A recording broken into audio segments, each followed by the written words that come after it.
What's up, Harvey? What's up, Christian?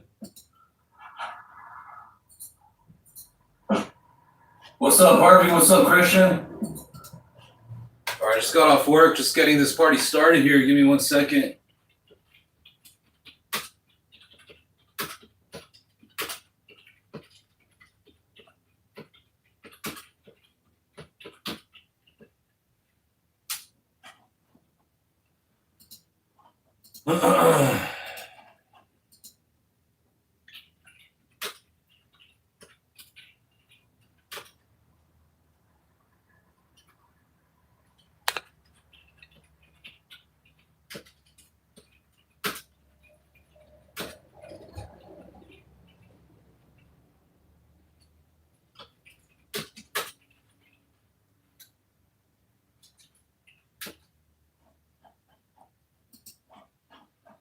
All right, so it looks like hey, that's good.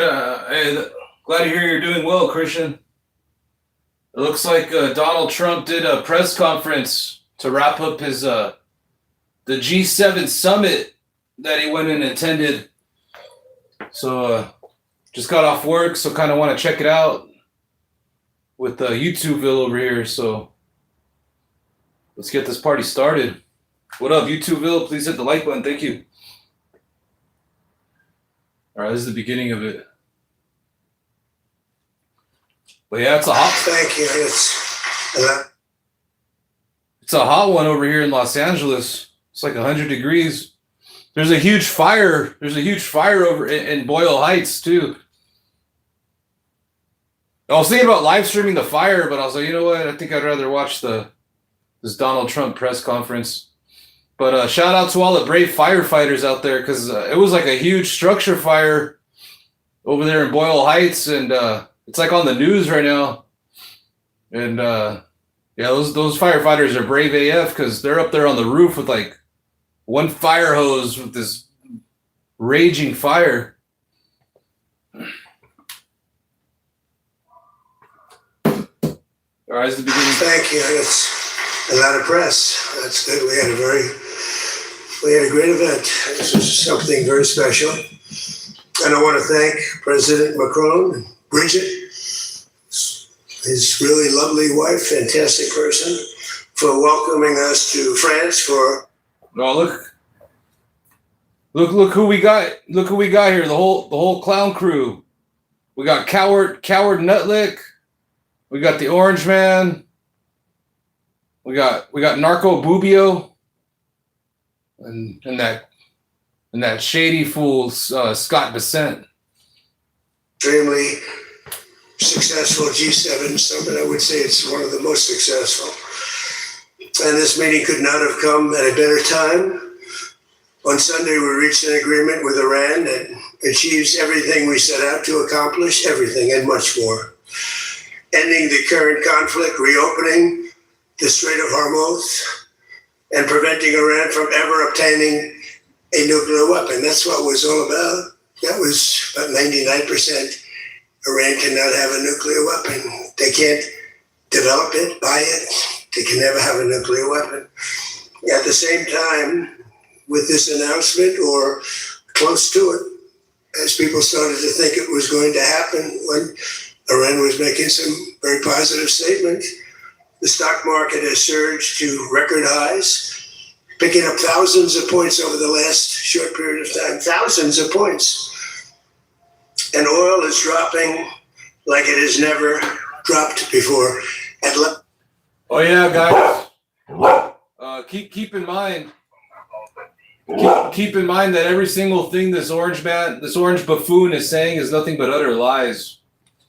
So keep that in mind.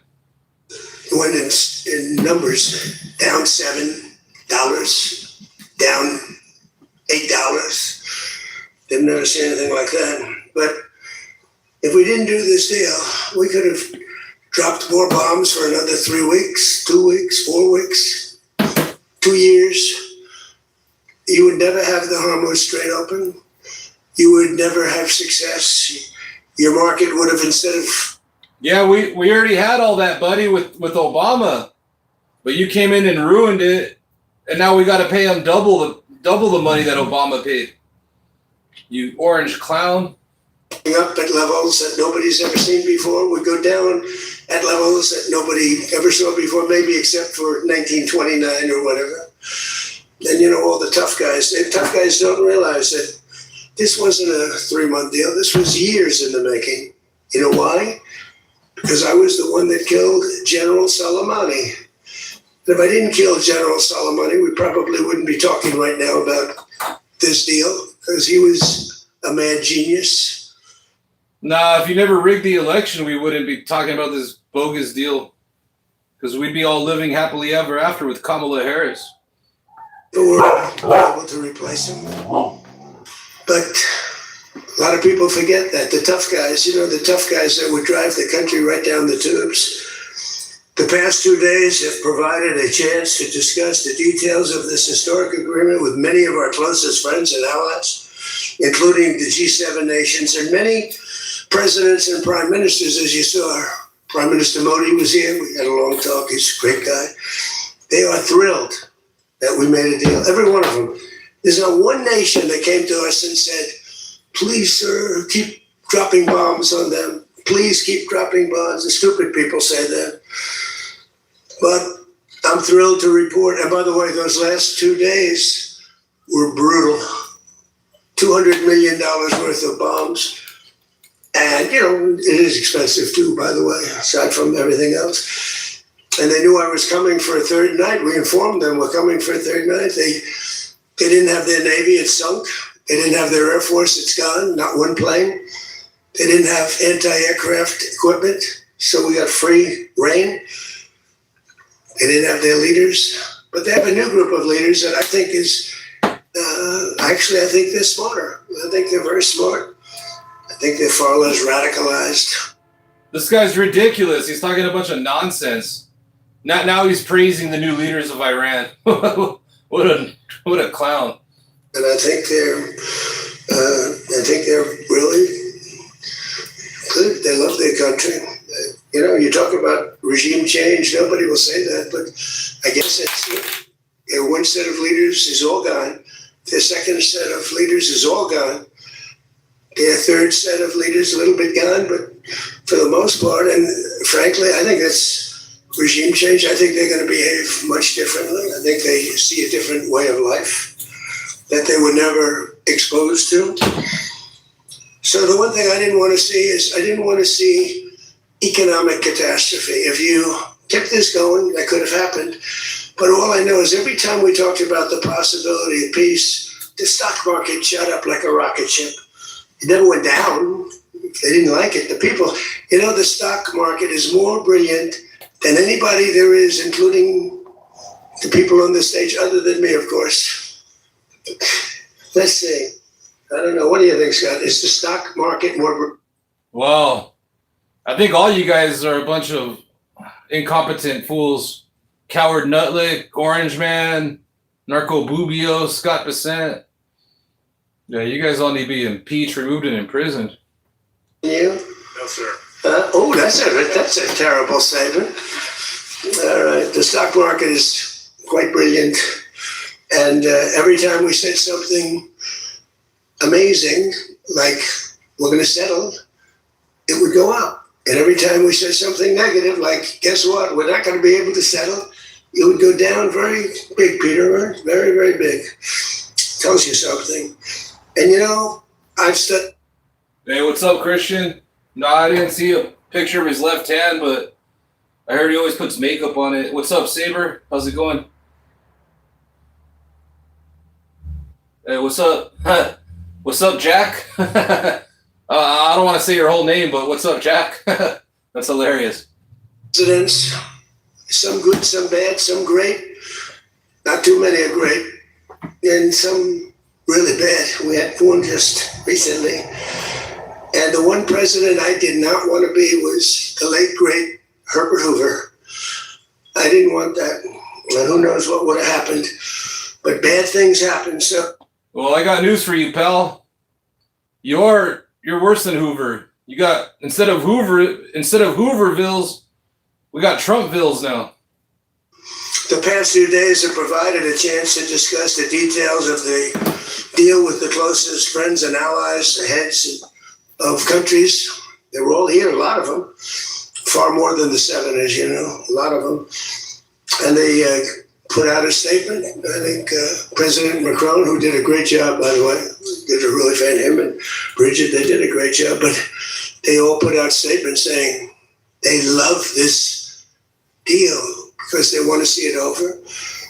And they love the fact that the hormones, don't forget, if we were going to drop bombs, let's say we went another month, another 2-3 months, maybe weeks, could be another 3 months. Could be whatever.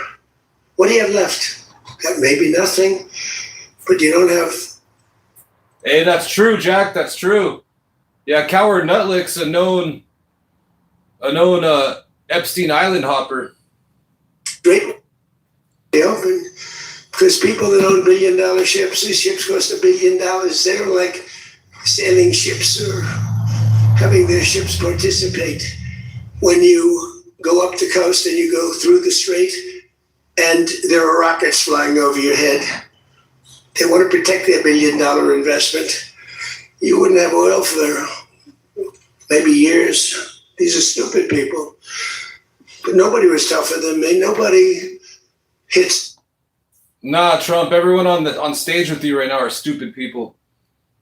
You know, when I hit Soleimani, people thought that was the biggest thing to happen in the Middle East for 50 years. That was the biggest event. He was the And you're low IQ, Trump. The boss of Iran and respected, but he was a mad genius. He was a genius, the father of the roadside bomb. When you see young men, and in some cases women, mostly men, walking around without legs, without arms. How does somebody walk around without legs? This guy makes absolutely no sense. Yeah, this guy's low IQ AF. With a face that's been blown to smithereens, it's Soleimani, 95%, 96.2 they say or something. 95%. That was Soleimani did it. Happened to come from Iran, and I blew him up. You remember that? I blew him up in the Valley of Death. He got off his plane and we followed him. And in all fairness, because they've been wonderful to me, Israel, but they didn't want to do that attack. They were all set the night before the attack. They informed me they didn't want to do it. So I had to make a decision. I made the decision to do it. But it was a joint venture, as we say in the real estate business. That was a joint venture between Israel and us. We studied it for a month. We knew what plane he was going to be on almost a month before. He only traveled on commercial airliners, big ones with lots of people, because he knew we wouldn't shoot him down. He was very smart. But we knew he was going to be on that plane, followed him, and then Israel informed me that they won't do it. And I had to make a decision. I had some very good generals, and not the ones you see on television, very good. And I want to thank also Pete Hegseth and General Raisin Kane, who's phenomenal. Okay, these guys are phenomenal. They can't be better.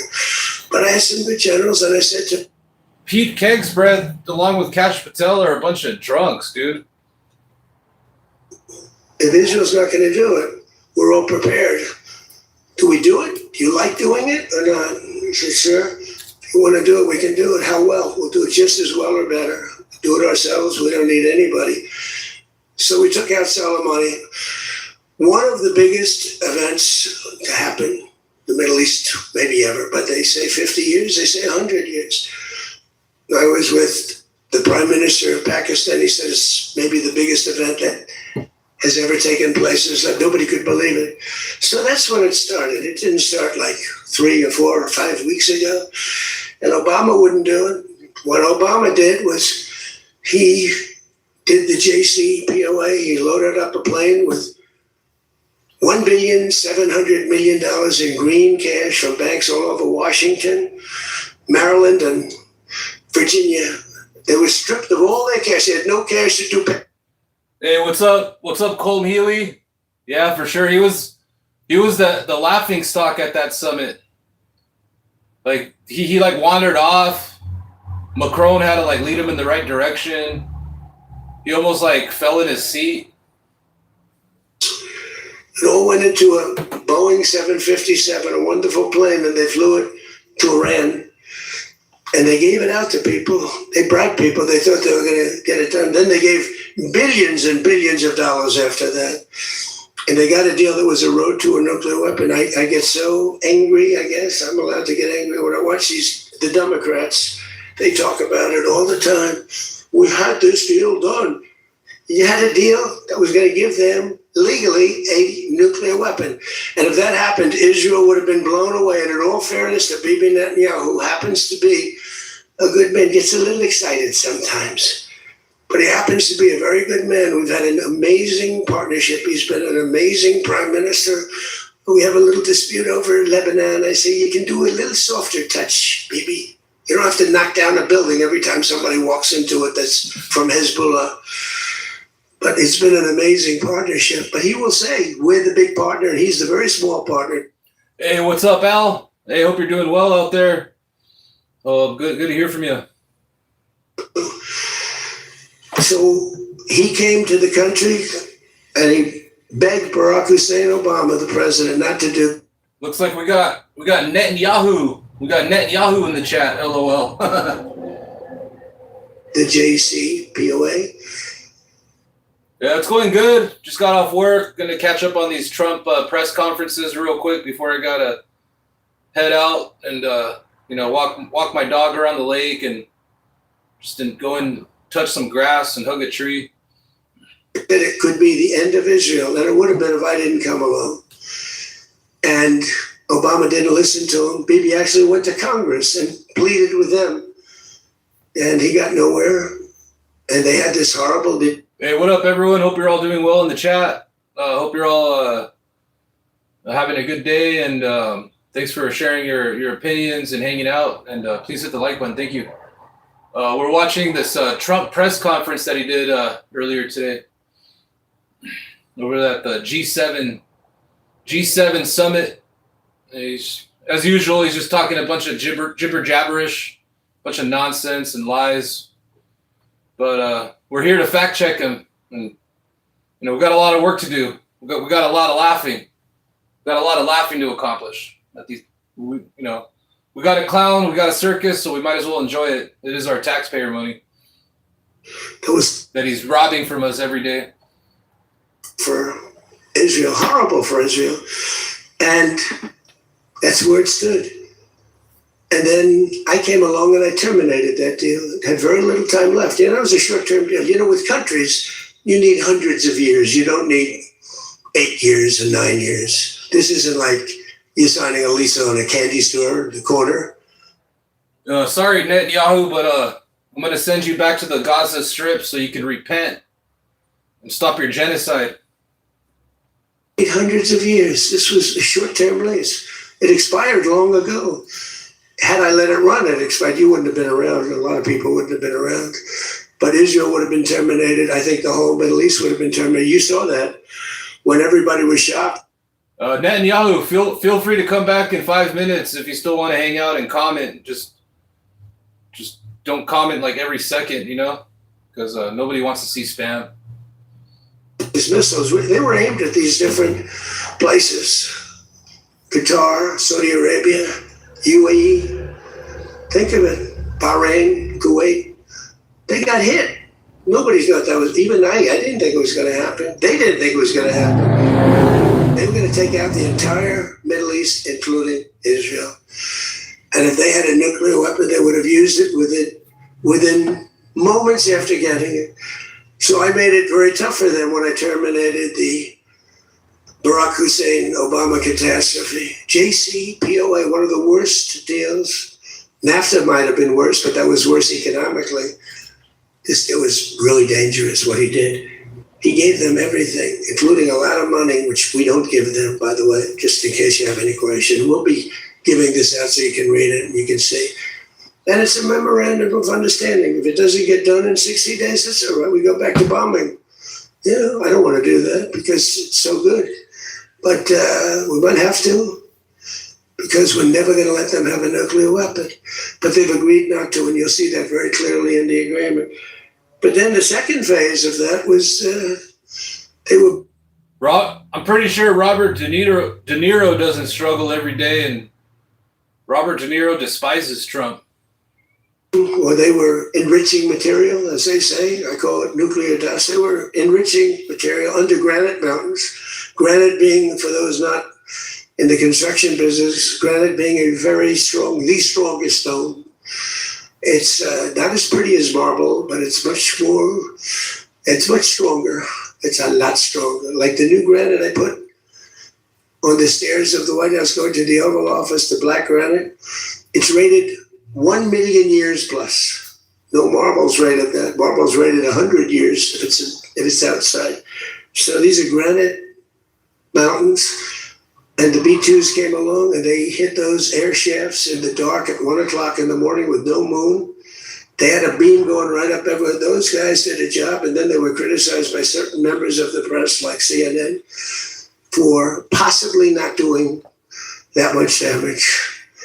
And it turned out that the damage was far greater. Those mountains collapsed right on top of everything. Nobody's going to get that for a long time. Unless we want to get it, we'll get it. But with Hey, what's up, Clayton Stanley? Yup, that's true. Thank you for your comment. once again, and they say China has the equipment to get it, and we have the equipment to get it. And it's actually not valuable. Not a lot of value, but what? What's up, What's up, Melanie? That's true as well. There are a bunch of lying assholes up there. Coward Nutlick, Orange Man Chump, Narco Bubio.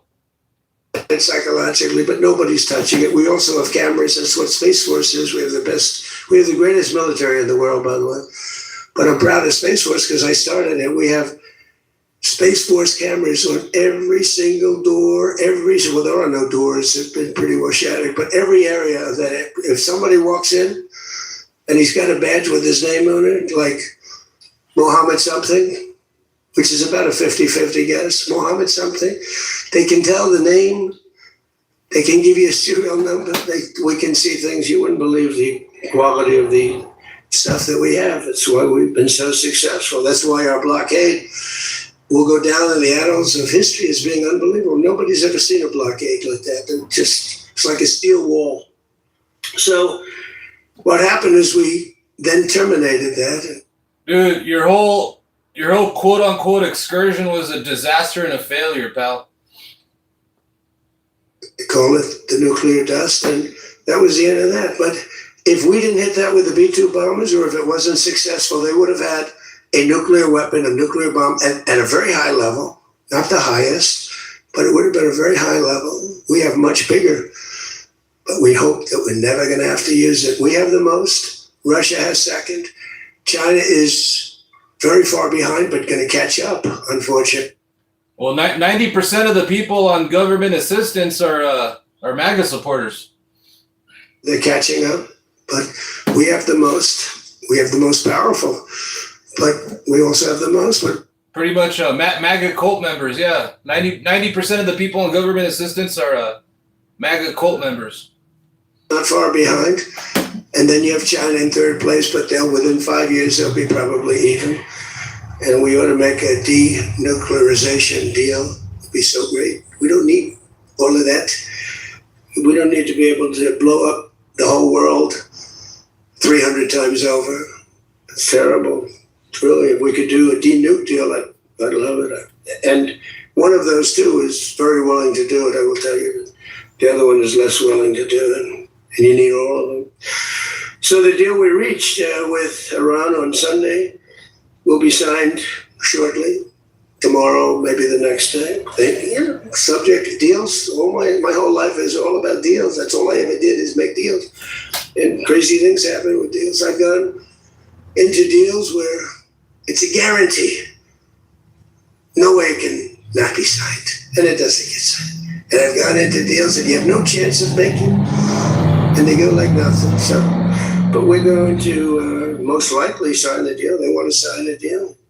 And they've been acting very appropriately. They took a big 2 hits last week. Those were 2 very big hits. So importantly, Iran has agreed that they will neither produce nor procure a nuclear weapon. Neither produce, because originally they said, they talk about the that they will not develop a nuclear weapon. And some people found it okay. These guys didn't, in all fairness, but some people, but I didn't like it. Said it won't develop. I said, what happens if they should buy? I don't know. It's very dangerous for somebody to sell, because whoever sells them a nuclear weapon will get nuked themselves. If they sold a nuclear weapon, only a few they could do it.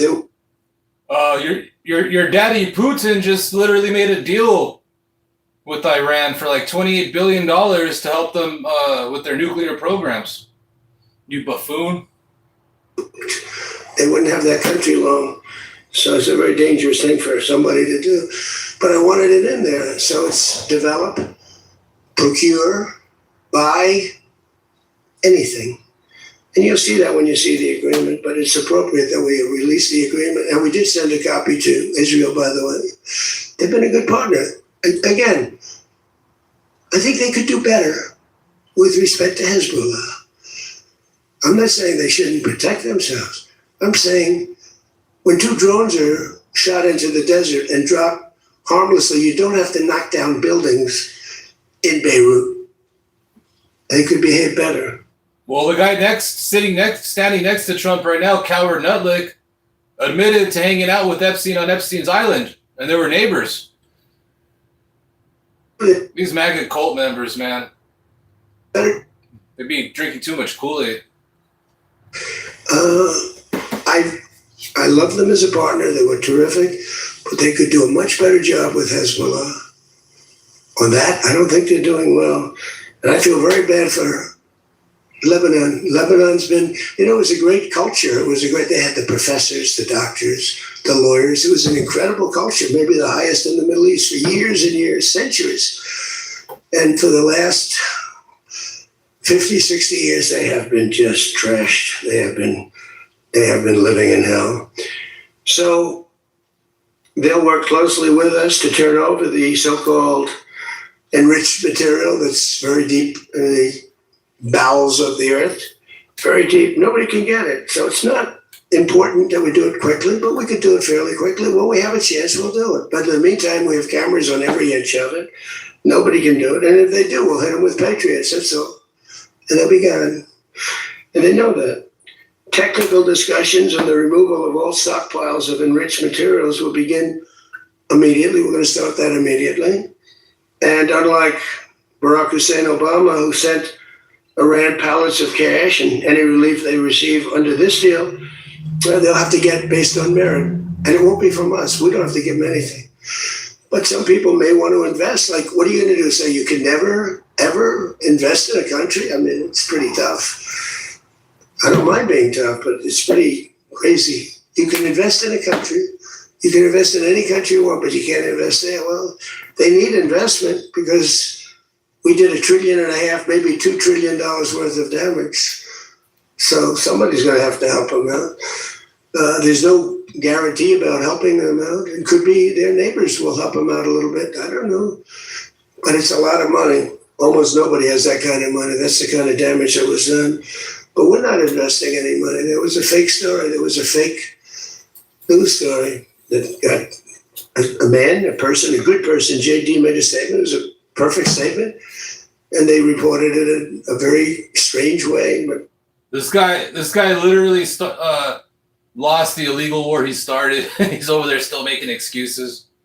That's why it's fake news, I guess. So we don't give them money. We don't give them any of that. And what happens is with time, if they behave, if they be a citizen of the world, a reasonable citizen of the world. And I think this group, again, I didn't do this for regime change, but I think this group is regime change. And, hey, the first group is dead. One little morning, having breakfast, the whole group, they thought they'd never be caught because we never bombed during breakfast, but we bombed. And they all, 88 people, and I'm not proud of that at all, but the second group came in and they were very unreasonable too.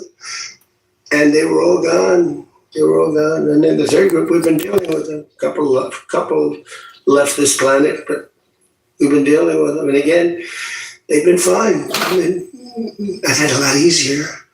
I've had some easier ones. They're tough, they're smart.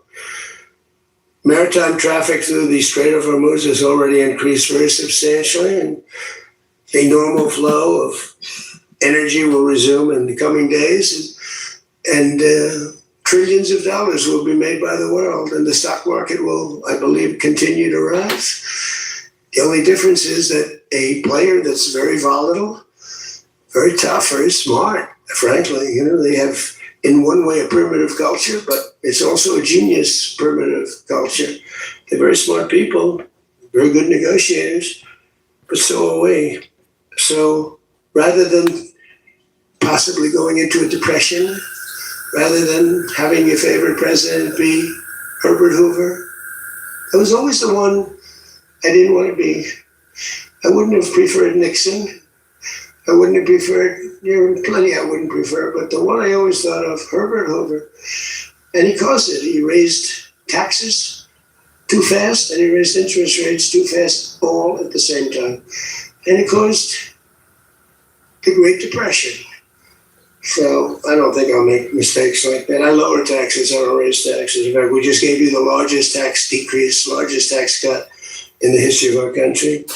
So we'll be working on a parallel effort with the Gulf nations to address non-nuclear issues such as the conventional ballistic missiles, which we'll be talking about, and support. I mean, they have to have some because other people have some. You got to have some. Somebody said, you shouldn't give them one and a half, guys. I like some of these guys, but I don't think they're smart. Sir, you shouldn't let them have any missile. I said, well, what am I going to do? Am I going to let Saudi Arabia have missiles, but they can't have them? Yes, sir. It doesn't work that way, It doesn't work that way. And missiles aren't the problem. Missiles they hurt a little location, but they don't blow up the planet. So the Gulf nations will address the non-nuclear issues as we'll be talking about the ballistic missiles, and we'll talk also about the terrorist proxies that they have. That we don't want that to happen. But I want to thank our partners in both Pakistan and Qatar. These people work so hard. And they know them a little bit. In the case of Pakistan, quite well. In the case of Qatar, they were sort of at odds. And, Qatar was great because they had right next door. When I flew from that location to Saudi Arabia, I'd fly for 40 minutes, and I'd fly to UAE for 40 minutes to great leaders there, by the way. In case of Saudi Arabia, the father's still alive and he's fantastic, and the son is going to be great. He's going to be great. The Crown Prince and Mohammed at UAE is an incredible warrior. He was dropping bombs. Last week I said, who the hell's dropping all those bombs? It was UAE. He's a good fighter, Mohammed. But every administration for decades has sought to get Iran to relinquish its nuclear ambitions, but the threat only got bigger. The words got bigger and bigger and stronger and bigger, and nothing ever happened. And Iran got stronger and tougher. If we didn't blow them up the first time and then blow out those weapons, they would have been unstoppable. This should have been what I'm doing, and what I did should have been done years ago. Would have been much easier, much less firepower. But it wasn't. And again, I want to thank all those countries, and I want to thank Israel and Bibi Netanyahu. So obviously the breakthrough would not have been possible without the unprecedented pressure the United States put on the regime over the past year and a half. But again, it started a long time ago. It started with the death of Soleimani. That was a big deal. No president in history has ever been tougher on Iran than I have, and they know that. And by the way, if they don't honor the agreement, or some things aren't even mentioned in the agreement, it's a memorandum of understanding, but we have an understanding in certain things without writing it. And if they don't honor that, we'll probably go back to bombing them until they honor it. It's amazing what bombs can do. So I say it, the Obama deal was good Lord, this guy's ridiculous. To a nuclear weapon, and let's call it the Trump deal, was a wall for a nuclear weapon that the nuclear weapon could not get through. Nobody's going to get through it. We built a wall. They weren't going to have it, and that's what we have right now. And it says very clearly, the most important clause to me, too, Number one, the Strait opens, but that's much less important than the other clause. Clause number whatever, 5, 8, is a very strong statement that they will never have a nuclear weapon. Not only a loss of money, this guy, like 14 soldiers lost their lives because of this guy's incompetence. Doesn't say they'll have one in 5 years or 10 years or 20 years.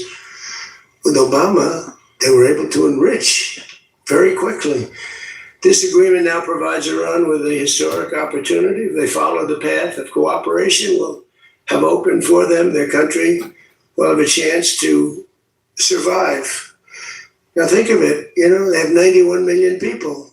People want me to bomb the bridges. Why don't I bomb? I already did, because, they went back on one of their promises and I bombed their biggest bridge, the equivalent of that was the George Washington Bridge of Iran.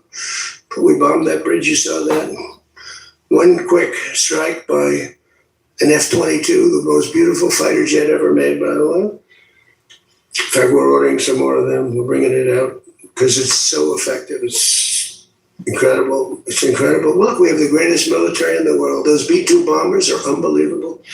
Who would have thought they could handle, each had two because the flight was so long, but they handled 3 of the biggest, heaviest bombs, hundreds of thousands of pounds, and they handle them like they're nothing. It's amazing.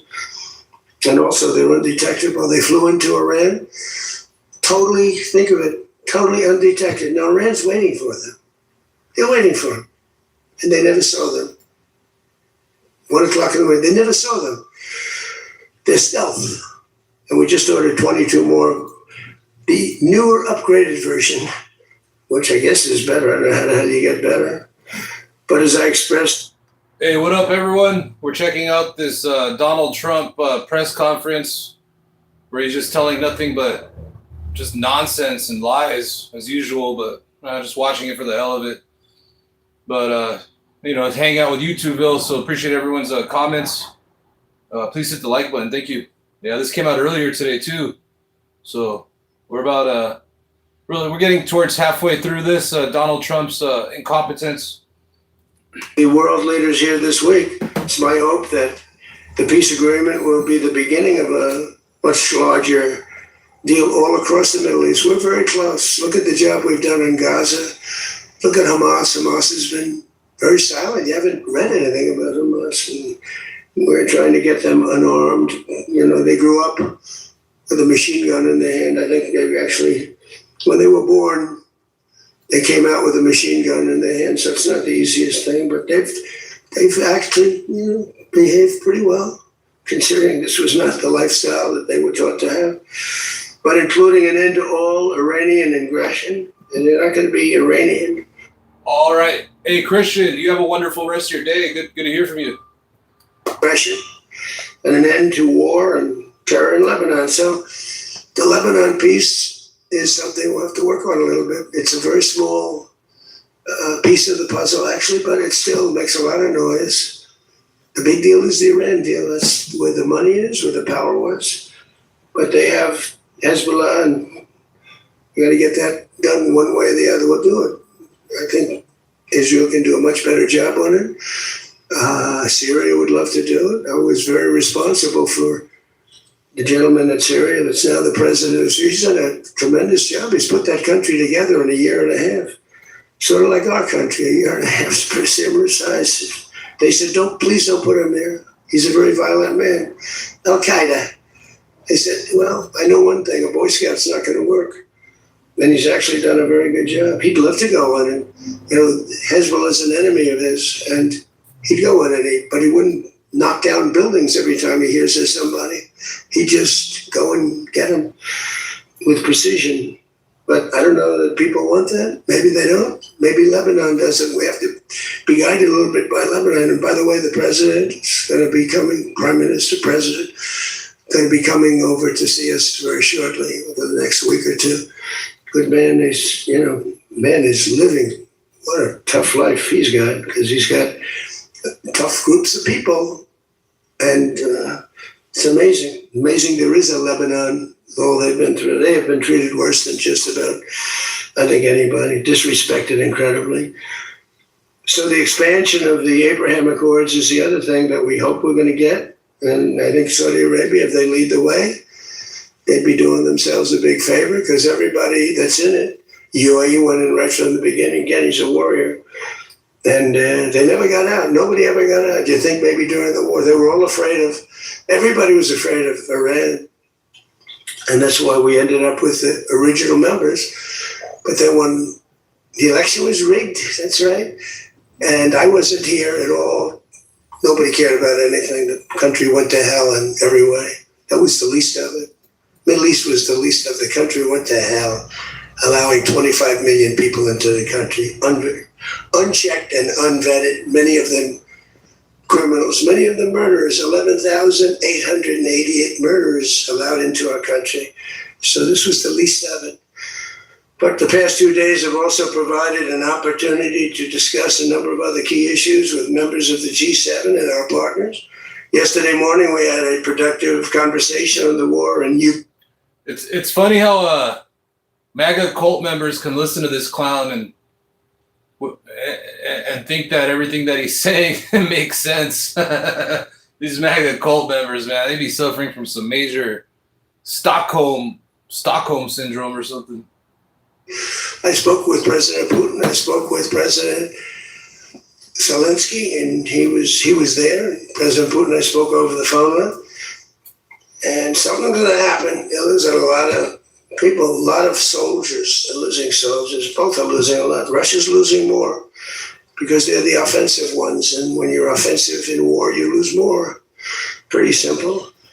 But I provided an update on my call Sunday with President Putin and expressed my continued hope. We had a very good conversation with President Putin and a very, very good conversation with Look at all those orange butt kissers that are standing next to him. Look at those clowns. They got no brains of their own. All they are is just Trump loyalists. They got no spines.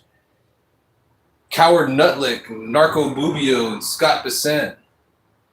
They all belong in prison for treason.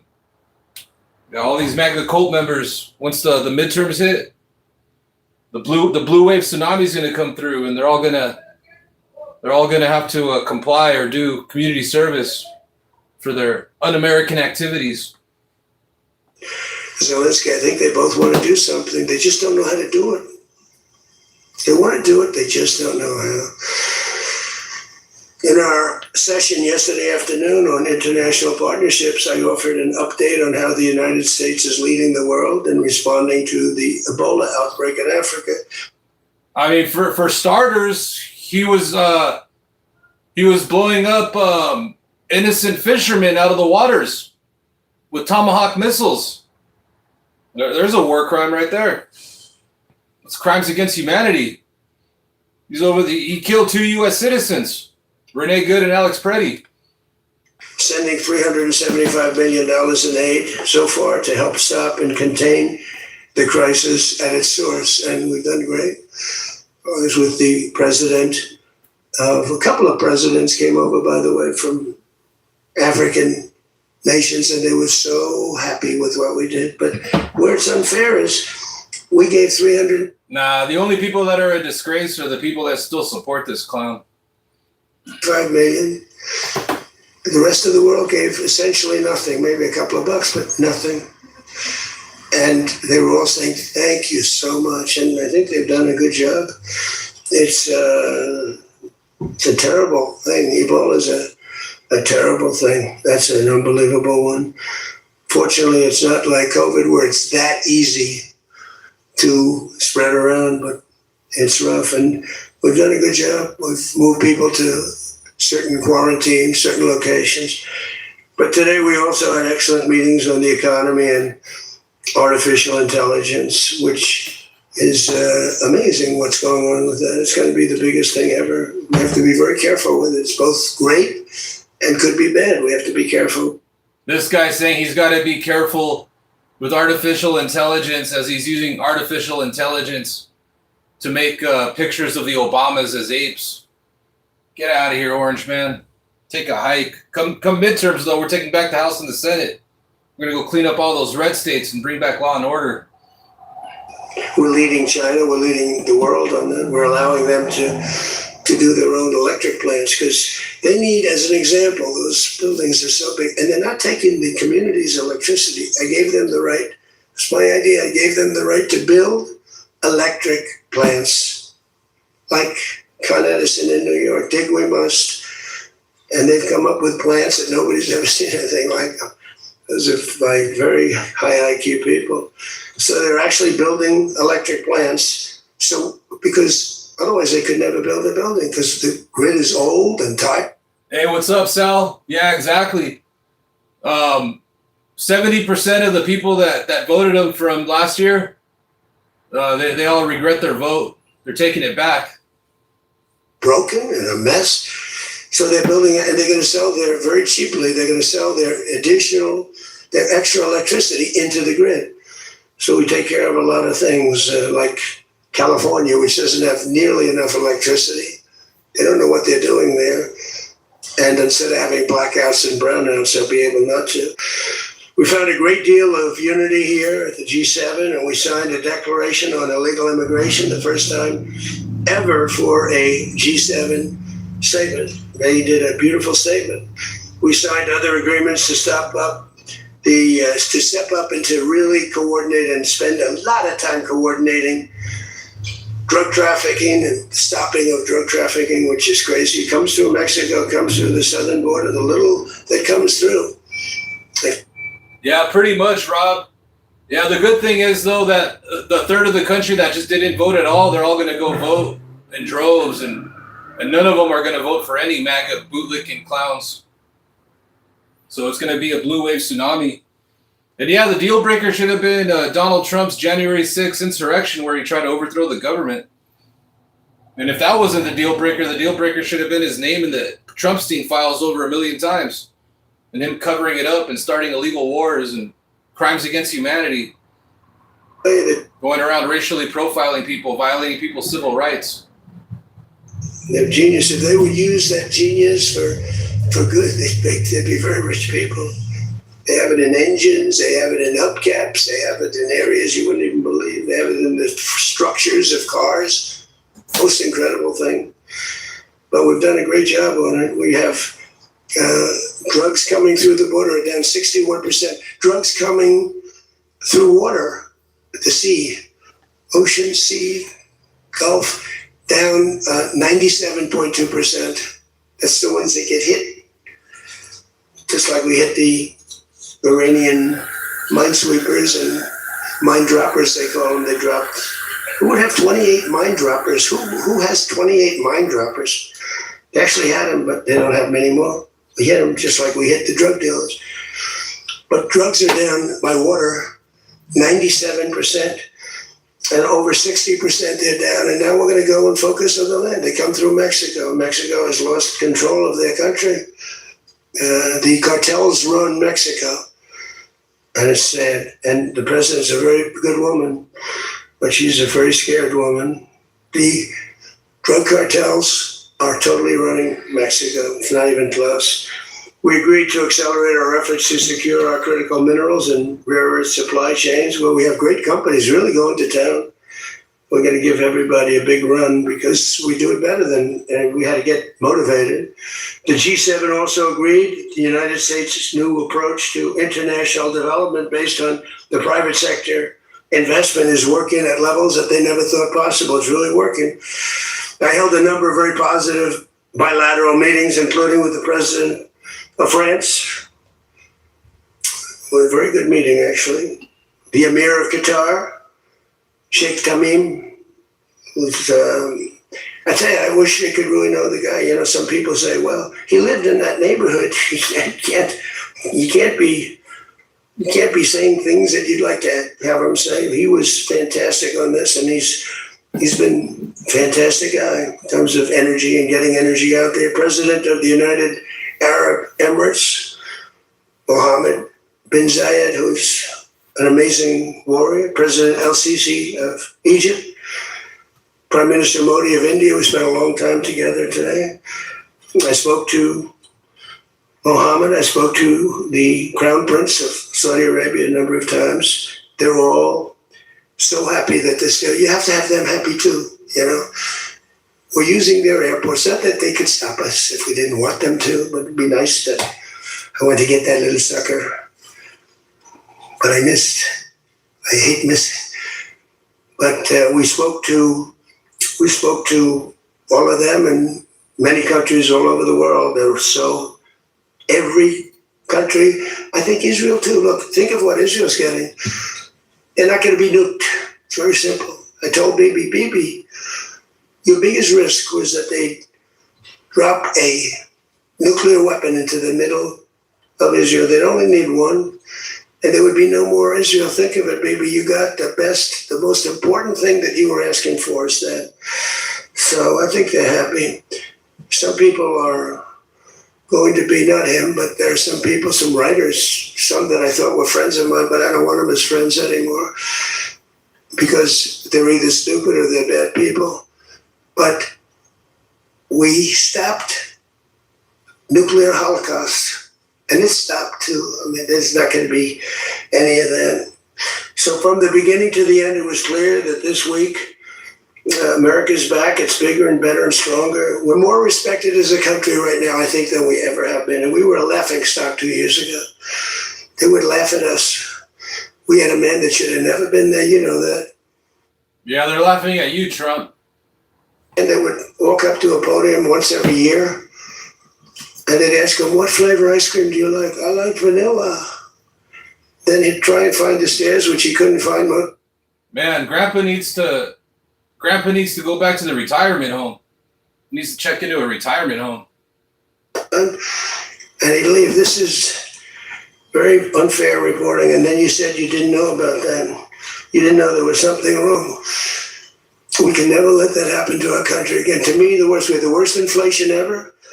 We had the worst in prices and the costs. It's all coming down now because the oil is bringing it down. You're going to see numbers that are going to be amazing. But this evening, I look forward to a very special dinner with President Macron and his fabulous wife at the Palace of Versailles. I sort of like that palace. Palace has a lot of gold. I want to check it out. It's beautiful. This guy loves his gold, huh? But we're all over here paying expensive groceries and gas. So maybe the most beautiful of all. I hope you're going to get to see it. The ones that are traveling with me, I hope you're going to get to see it because it's amazing. But they asked me if I'd stay a little bit longer and go to Paris. So I'll get home a little bit later, but it'll be a nice dinner. But I'm interested to see it. That's the ultimate, I guess. It's the ultimate of its type. Louis XIV, celebrating the 250th anniversary of America's founding and America's oldest alliance. And we're celebrating that a little bit tonight. They'll have the biggest people in Europe at the dinner.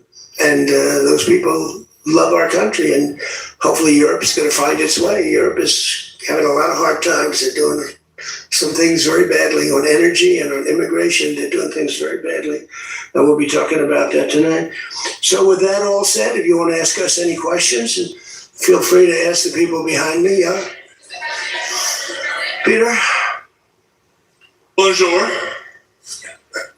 You've been clear, President Trump, the United States is not going to directly pay Iran, but the U.S. is going to let the Iranians start making billions of dollars, selling oil, accessing this reconstruction.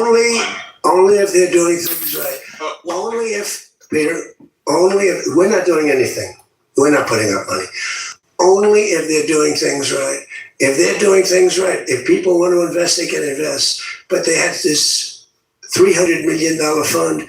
It's only $300 billion fund. It's only if they're doing things right. Remember this also. When you talk about billions of dollars, they've had much more than $1 trillion worth of damage done. They got a long way. There'll be 15 to 20 years to rebuild what they have right now.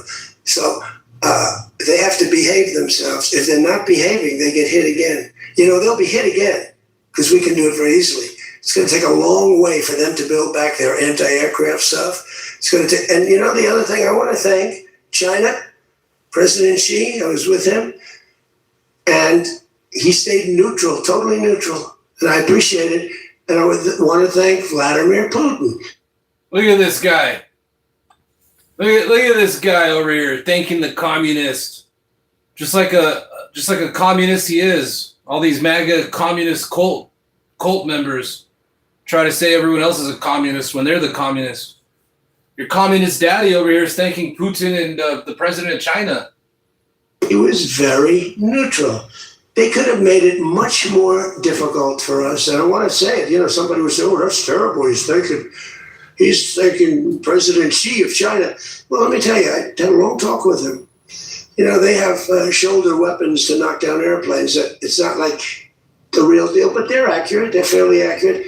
I said, I would really appreciate you're not giving or selling any of that stuff to Iran. And you know what? For the most part, he didn't. So I just want to thank them because they made it a lot better. Can you explain, though, what the difference is between giving a... Hey, what's up, Mark? Thank you for your input. So Mark says these stupid polls that you give when you got a bunch of lunatic liberals on here, what do you expect the poll to say? Trump could find a cure for cancer, blah, blah, blah, blah, blah. All right, first of all, if Trump found a cure for cancer, he would sell it for $1 million a pop. He wouldn't just give it to you. And he would never find a cure for cancer because he's low IQ. Second of all, the truth hurts, buddy. That's what America is. All these pools, anyone. We got free speech over here. Anyone can pull up. Mostly the MAGA cult members are the ones that pull up. So that tells you that the polls are true. So, if anything, the poll's an indicator of what's going to happen this midterm. So, enjoy the last few months of your orange daddy because he's going to be impeached, removed, and in prison come November. No one's going to vote for any MAGA psychopath, MAGA cult member politicians. They're all getting voted out. The MAGA movement's dead, guys. It's over. We're going to take back the Senate of the House, and we're going to make it the hottest country since Biden. You would. And thanks for everyone that voted, by the way. Let's see here. So out of almost 400 votes, the American people have spoken. 72% of the people say that Donald Trump is a complete and utter failure. And unfreezing U.S. dollars. Well, the unfreezing is an easy one to answer. We have taken a lot of their money, and we have their money. We have taken their money. It's not our money. It's their money, and we froze it. At a certain point in time, I guess we're going to have to give it back. If we didn't give it back, nobody would ever invest in the dollar again. Hey, what's up, Underboss? What's up, Colm Healy? What's up, Sal? What's up, James? What's up, everyone? What's up, Merlin? What's up, Anonymous? What's happening? What's up, everyone in chat? What's up, Christian? Thanks for everyone hanging out and interacting, sharing your insights. Appreciate everyone. And please hit the like button. Thank you. So Donald Trump's taking some questions right now. There's still a good, let's see how much time is left here on this. There's still about like a half hour left. Let's write it out to the end. Took their money because I thought about it. I'm not the most perfect person.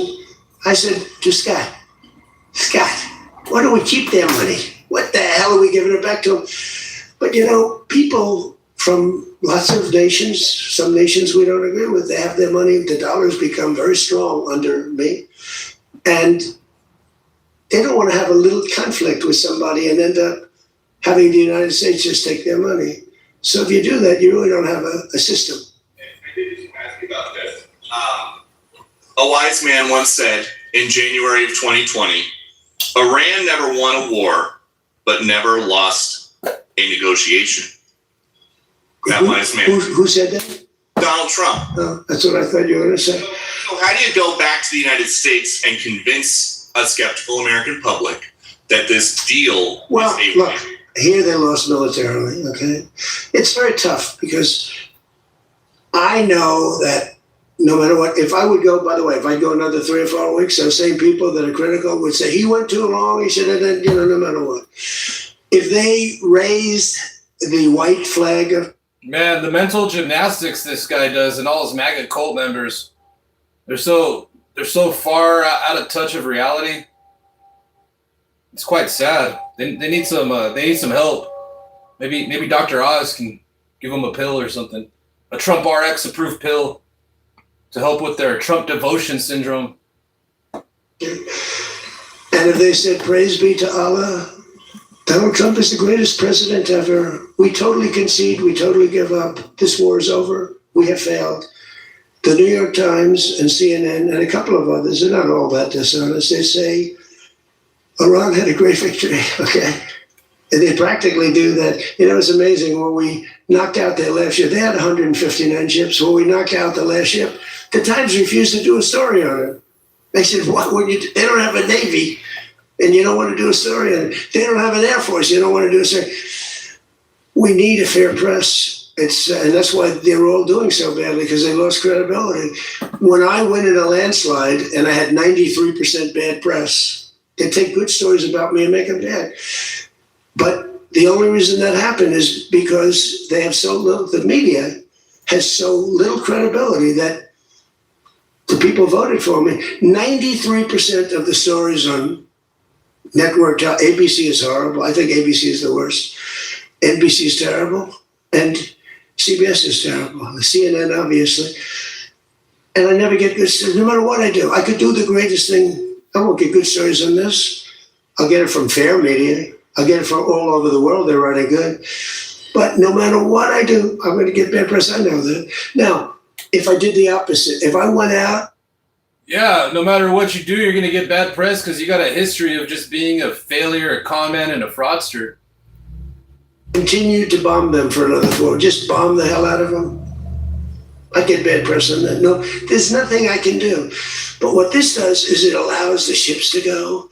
If we keep bombing, those ships won't be going. And you're talking about $500, $600, $700 million a day. It's a lot of money. A lot of money. That's why the world is okay. It's liquid. It's fine.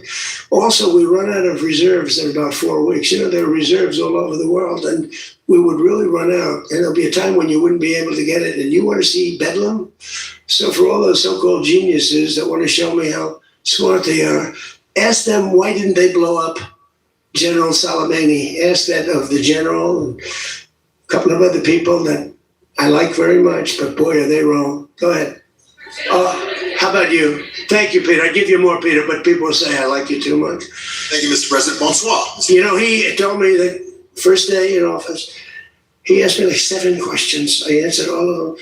Is this true? He said, he just answered more questions in one meeting than Joe Biden did in 4 years. Okay, I'm not going to get you in trouble. Get out of here with your bogusness.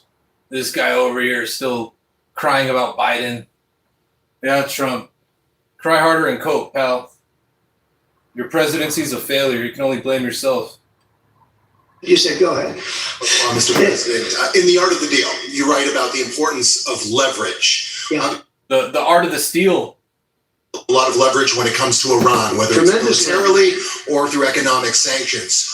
What leverage, sir, do you have when it comes to Israel and Hezbollah to ensure that they abide by the ceasefire? Well, I think we have leverage just by the fact that we really have Iran now has to be good. They have to behave. And we might help. That's a much smaller conflict. It's a conflict that should be able to be over with. I'm surprised it's taken so long. And it's a much smaller, but we have a lot of leverage. We have the greatest military anywhere in the world. We have the strongest, most powerful.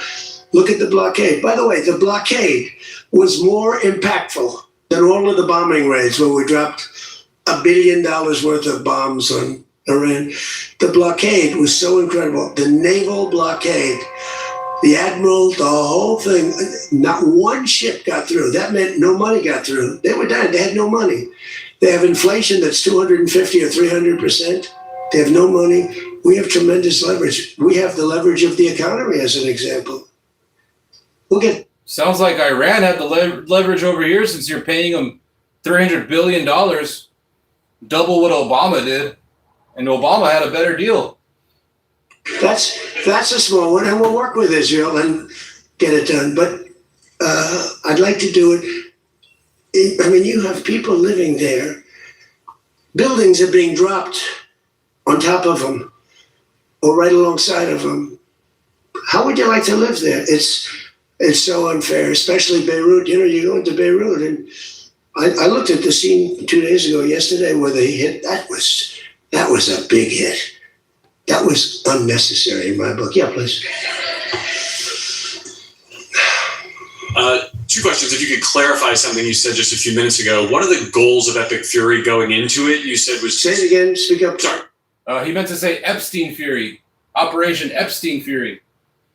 Goals of Epic Fury, you said going into it, was to destroy Iran's ballistic missiles and its capabilities to build more. Yeah. Why is it acceptable to you now that they keep some of that capability? And Iran is... What are they keeping? What are they keeping? They have less than other nations now. We knocked out probably 85% of their missiles. The rest of them are underground. They can't even get them out. You know, the other night's raid, I think it was on the first night, we knocked out hundreds of their missiles. Actually, by mistake, we were hitting an area, and you can sort of see when the bombs are going off, and then you see one that looks like, wow, what happened? A lot of missiles knocked out. No, but what are you going to do? Let's spend another 2 weeks and give them they don't want to be firing missiles right now. They're going to have a hard time rebuilding. And the people from the Middle East, if people want to invest, and again, they don't have to invest at all, but if they do want to invest, it does have oil. It does have probably a future, but it's going to take a long time. But are you going to let the 91 million people starve to death? I mean, one of the things I was very intent on, they have water desalination plants, very good ones. I could have knocked them out in 5 minutes, just like I knocked out Cargill, and I knocked out everything but the oil. I said 25, it was so complete. The only thing there is the pipes coming with the oil, because I didn't want to ruin the world market, because they do a lot of money. But I didn't want to do that, no. It would have been so easy. It would have been easier, and I would have satisfied a group of 10% of the people, but it would have been the wrong thing to do. And it could have caused an international depression. Maybe not. Iran's position has always been that their nuclear program was for civilian purposes. If they come back after the signing of this and say they want to continue to have a civilian nuclear program, is that acceptable to you? Well, I've said to them always, I say, look, you have probably the third largest oil reserves in the world. What the hell do you need nuclear for? You need nuclear for some electricity. So I've always felt that way. So we've been pretty tough on that. It is a little hard, though, when you say that somebody wants it, other people have it, other adjoining states have it, and you're not letting them have it for purposes of electricity and things like that. It's always a little... Donald Trump literally let Kim Jong-un have nuclear weapons. The reason Kim Jong-un has nuclear weapons is because Trump's failures. Use a little common sense, please. New York Times, please. Thank you, Mr. President, for the question.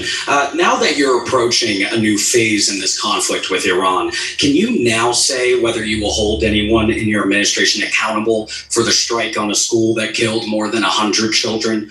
And even though Kim Jong-un has nuclear weapons, you don't hear this Orange Cabal administration fear-mongering us that Kim Jong-un's got nuclear weapons. It's like, yo, man, should have never started that bogus war in the first place and made America first, as you promised, your MAGA cult members. You're over there making your bank account first and Netanyahu first. For stay of the war? No, if it was a fault, and as you know, that's under investigation. It's such a strange question to be asked at this state. It's talking about a long time ago, but nobody did that on purpose. I guess you'd have to say about them, what about the thousands of soldiers that they blew up when they opened their car door? What about the thousands of people that were killed by Iran? No, mistakes are made. The war is nasty. But I know it's under investigation, and I could have a report for you tomorrow. Or I would ask Pete Hegseth that question, because they have it under investigation. Please.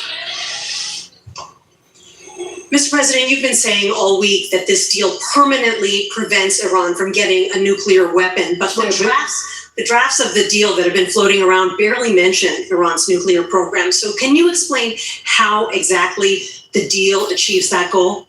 So When I say permanently, it should be permanently. But if it's not permanently, we will bomb them. They will be bombed, just like I bombed them on Wednesday night and Tuesday night, and was going to bomb them on Thursday. Yeah, okay, great, buddy. Go put more military lives in danger and another failure bombing. You ain't accomplishing nothing, Trump. At a level that was 3 times greater, and they knew that. I will bomb them. Now, that's with me as president. If you have a weak, pathetic president, maybe that doesn't happen, but I can only do the job that I have to do. I have a long time to go. I have almost 3 years, close to 3 years. No, actually, you only got a few months because we're taking back the House and the Senate come midterms. It's right around the corner. What do we got? What is it? June 17th? So let's say we got July, August, September, October. So yeah, this MAGA movement's only got 4 months. Fast. But our country's become we're the most respected country in the world. Those leaders today, they said, we used to laugh at you. 2 years ago, they're the same guys. They'd laugh at the country. And now they say, you're the most respected country anywhere in the world. Militarily, even military. Take a look at what happened and look at what happened in so many different locations. Afghanistan, that horrible retreat that these people made, leaving equipment behind. They weren't under any pressure. You take your time. You can get out. Yeah, right. We already took Texas and Georgia. Trump nominated someone for governor of Texas, and his nomination lost. Just like everyone he nominates, like Spencer Crap. Who else was there? Viktor Orban, that dictator from Hungary that JD Vance and Trump invested all this money and time into, like trying to hype him up. These guys are a bunch of losers, a bunch of communists, a bunch of traitors. All these orange clowns. We're going to get out with dignity and pride, take 100% of the equipment. I was even taking the tents down.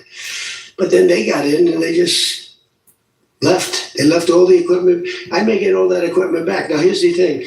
More symbolic, because it's a little old. We got Tallarico taking over Texas, and then we got we got Georgia turning blue, Iowa, all the red states have been turning blue.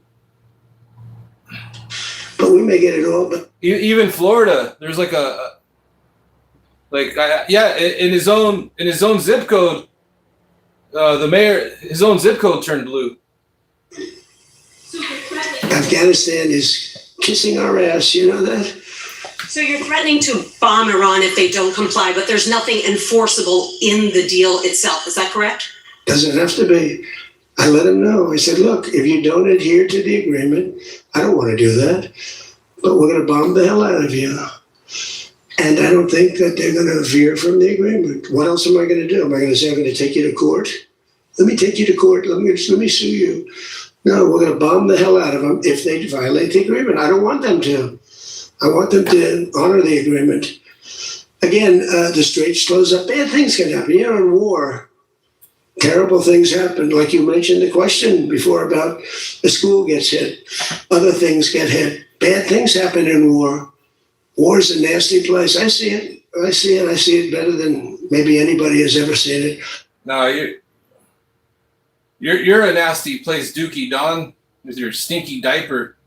It's talking about stinky diapers. You notice even Coward Nutlick, as a creep he is, he can't even stand Donald Trump's stench. With the Israelis. Go ahead, please. Thank you, President Trump. Oil prices are now plummeting. How do you see this agreement further affecting energy prices in the U.S. and the U.S. economy in the long term? And secondly, Mr. President, how do you think Vice President J.D. Vance did on The View yesterday? Well, first of all, thank you for the word plummeting, because that's what's happening. Oil prices are plummeting. And that means... I just filled up my gas tank right now, and it was the same price as it was a week ago. Same price since you started your illegal war. They're going to come down. You know, if you make donuts, you have a heating, you have a stove, and you have to buy the heat. You need the gas or the electricity or whatever you're using. And when oil prices come down, oil is the biggest thing. Oil is, you get oil prices coming down, and they're going to come down, and we're hitting into threes now for gasoline, and that'll come down a lot lower. So I was in Iowa just before this started. I was saying to myself, I can't believe we're doing so well, but I have to go, and we have to put out this fire in Iran because I don't want them using a nuclear weapon. They would have used a nuclear weapon. He forgot to mention put out the fire that he started. 100% they would have used it. The only question is, was it going to be that day or that week? They would have used a nuclear weapon. They were on the way. And I said, we're going to have to put out the fire. And I said, oil prices, so gasoline, we passed 2 gas stations in Iowa, made a speech up there. The people are great. I won it by so much. Yeah, right, buddy. I watched your Iowa rally. It was pathetic. You even got booed. There was a bunch of people booing you there. And you got all butthurt, like the big baby that you are. And I love the people, farmers. And we passed 2 You screwed over all the farmers, Orange Man. You gave $40 billion to Argentina. One was $1.85, one was $1.91. Now that's Iowa, but it was, California has all those crazy taxes that they put on, California taxes, but the oil was down to $2 to, I'd say between $2 and $2.50, and it was heading down further, and we were going to have a great run. We took a little journey down to a place called the Islamic Republic of Iran, and we bombed the hell out of them, and now they can never have a nuclear weapon. Now, we had a disturbance, but I must say it was much less than anybody thought. The oil never went to $350 a barrel. It went to $115, $120. The oil never went anywhere near that. And the other thing, I thought the stock market would go down 25 or 30%. The stock market a week ago, before we started this, was higher than it was when we started, which tells you that we have a very resilient economy. We have the strongest economy we've ever had. Now, the word affordability is a fake word but made up by the Democrats. Here's where it's fake, because they made it up, because I inherited these prices. And when I had my first news conference, first day, they started screaming affordability, the Democrats. Affordability, affordability, they're screaming. I say, what's that all about? They gave it to me. They gave it to me. It's affordability. And they use that word to a fare thee well. Well, they were the ones that created the affordability crisis. I'm the one that got it down. Remember, highest insurance rates in history, highest rates for... All right. Get ready, folks. Put your gas mask on, because he's going to start let the gaslighting commence. This guy's a master gaslighter over here. Eggs. Remember eggs? They were 4 times more expensive than they were in my administration. And I got it down, Peter, very quickly. Our secretary did a good job of agriculture, Brooke. She did a great job with eggs and everything else. And now that the oil is coming down, you're going to see everything follow. Everything follows the cost of energy. And we're going to end up having the lowest energy anywhere in the world. Please. Yeah. No, please. Thank you. You're from ABC. You're fake news. Go ahead. To follow up on oil, can you confirm, will Iran be able to immediately sell their oil to market? And will U.S. sanctions snap back immediately if there is a delay or collapse in the talks? And then relatedly, is there any safeguard in this deal to prevent Iran from charging what they say could be fees after the 60-day extension? The thing that's going to stop them from doing that, because you can't cover everything in a document, is common sense. They don't want to get bombed. They don't want to get hit. As far as sanctions are concerned, at some point, we have sanctions which will never let them rebuild. They would have no money. They would be in poverty. The 91 million people would starve. So something will happen as soon as they behave. When they behave, we're going to let that go. We're going to have to. I put sanctions on a lot of people, and then I let them go. A lot of countries. Yeah, please. Thank you, Mr. President. My name is Shinji Abe. I'm a Japanese Yomiuri newspaper company from the Washington Correspondent. My question is about the Strait of Hormuz. Did you ask other G7 nations to send military force? And what specifically are you asking of Japan? Or where are you from? I'm from Japan. From where? Japan. And is I military support? just left your prime minister. Japan's doing very well. She's my biggest fan. I have to tell you, she thinks I did a great job. You have to call her and ask her. She's doing a very good job, by the way. Go ahead. And military support is no longer Yeah, necessary. but what do you want to know? Go ahead, just tell me. What do you want to know? Okay. My question is: did you ask other G7 nations to send military force? And what specifically are you asking of Japan? To send the Air Force? For what?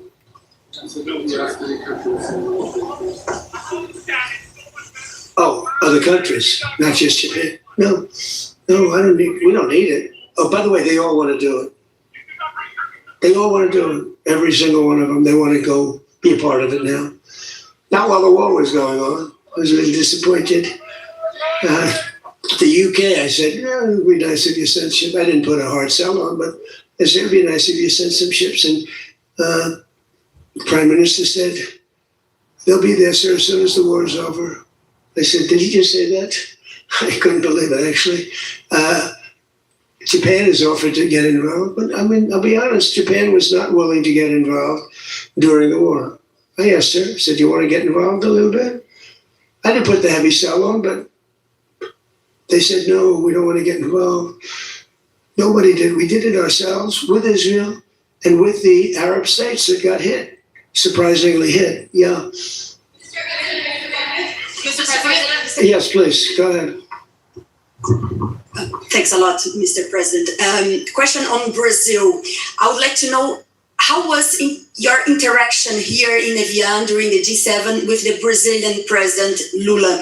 Did you talk about the new U.S. tariffs on Brazil? Did you talk about the U.S. designation of criminal gangs? Yeah, as no, we terrorists? did. We And did. how was it? I spent a lot of time with him, actually, and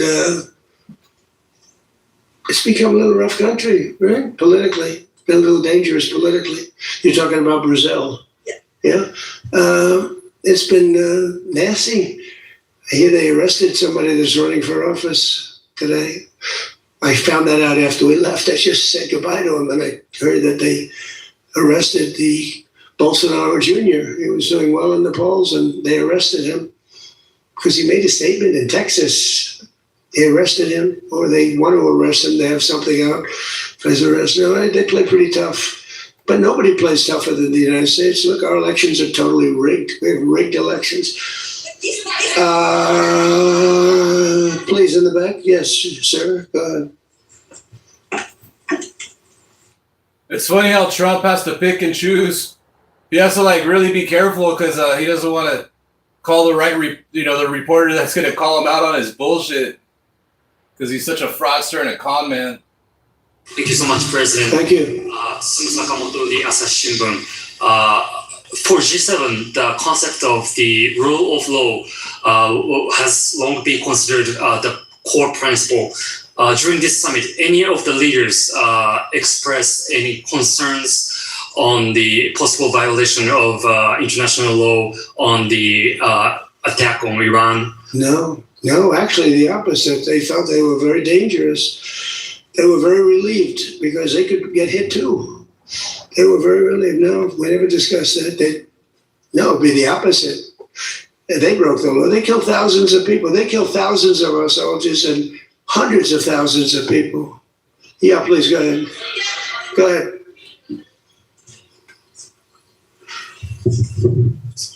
It's funny because this Iran deal that he's claiming he's hooting and hollering about, it's not even like a real deal. They titled it a memorandum of understanding. Mr. President, Yes. yesterday Pakistan thanks for the Chinese government to help make a peace talk between Iran and the United States. So what do you think about China's work to get the United States and Iran sitting down to talk and make the deal? And the second question is... Okay, let me answer the question. Okay. So I think China's been terrific. I tell you that before. They could have been bad. They could have sent in to try and block or break the blockade. They could have sent in an oil ship with 6 destroyers alongside of it on each side. They didn't do that. President Xi helped me. He tried to help, and I think he probably helped get it solved. You know, they get 50% of their oil from that location. So that wasn't that easy. President Xi was fantastic. He tried to help me solve it. And he didn't give any big weaponry. I guess we'll find something somewhere along the way, but he didn't give any big weaponry, I can tell you that. No, I think China I couldn't ask for much more.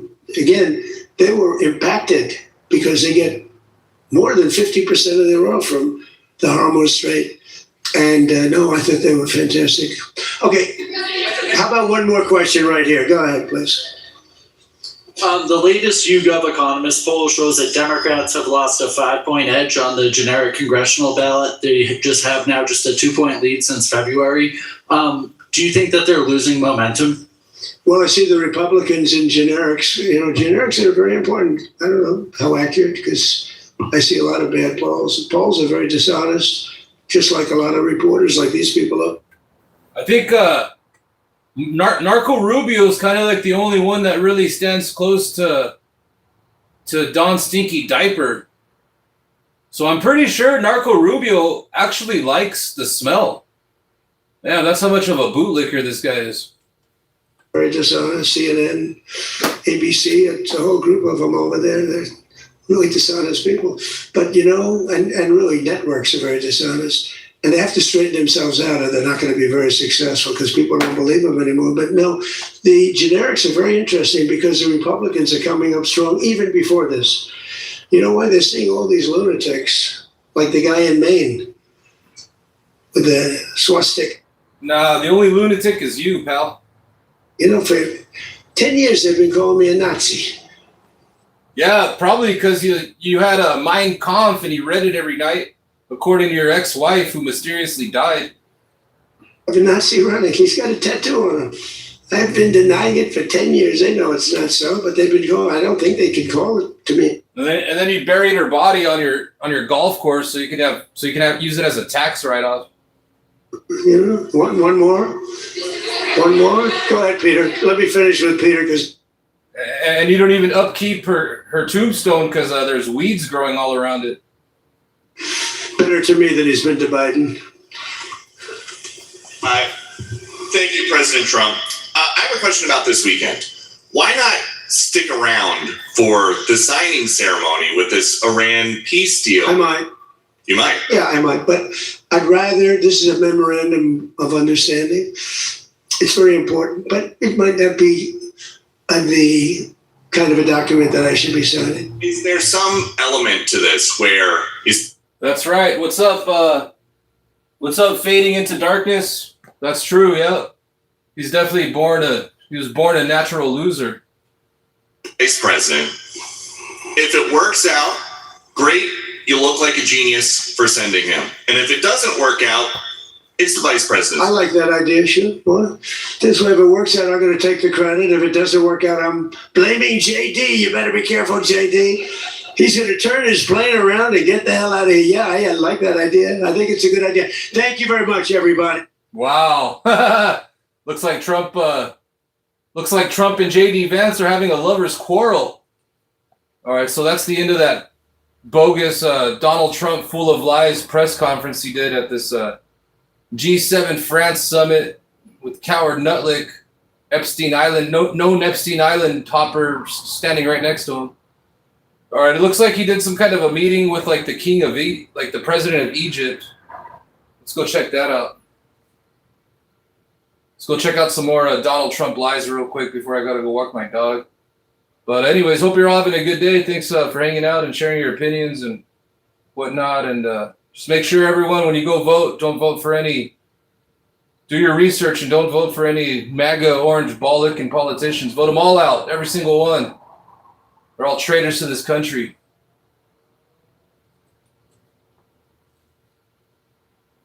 Wait, let's check out this guy. This popped up, so I'm kind of curious on watching this. What's that? All right, so this is from the Senate floor today. I never heard this guy speak before, but what caught my eye was that, first of all, it's recent. I just like watching stuff that happened, like, you know, the day that I'm watching it. So this just happened like an hour ago from Capitol Hill. This is titled Hickenlooper Shreds Iran Deal. The United States is worse off than where it was when we began. All right, let's see what this guy has to say. I never heard this guy speak before, and this is my first time watching this, so let's see what happens. About the surge in inflation. All right, here we go. As a senator from Colorado. Mr. President, last week President Trump was asked about the surge in inflation. His response, I love the inflation. I love the inflation. Oh yeah, he did say that. Donald Trump says he loves the inflation. It's almost like the reality betrays reality. What else does he love? Does he love the increase in measles cases? Screw worms investing our cattle, credit card debt?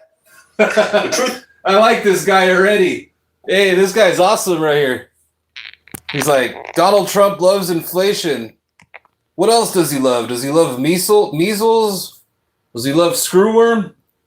The president's economy has become a disaster. I got to rewind this from the beginning. This guy came out smoking right here. As a senator from Colorado.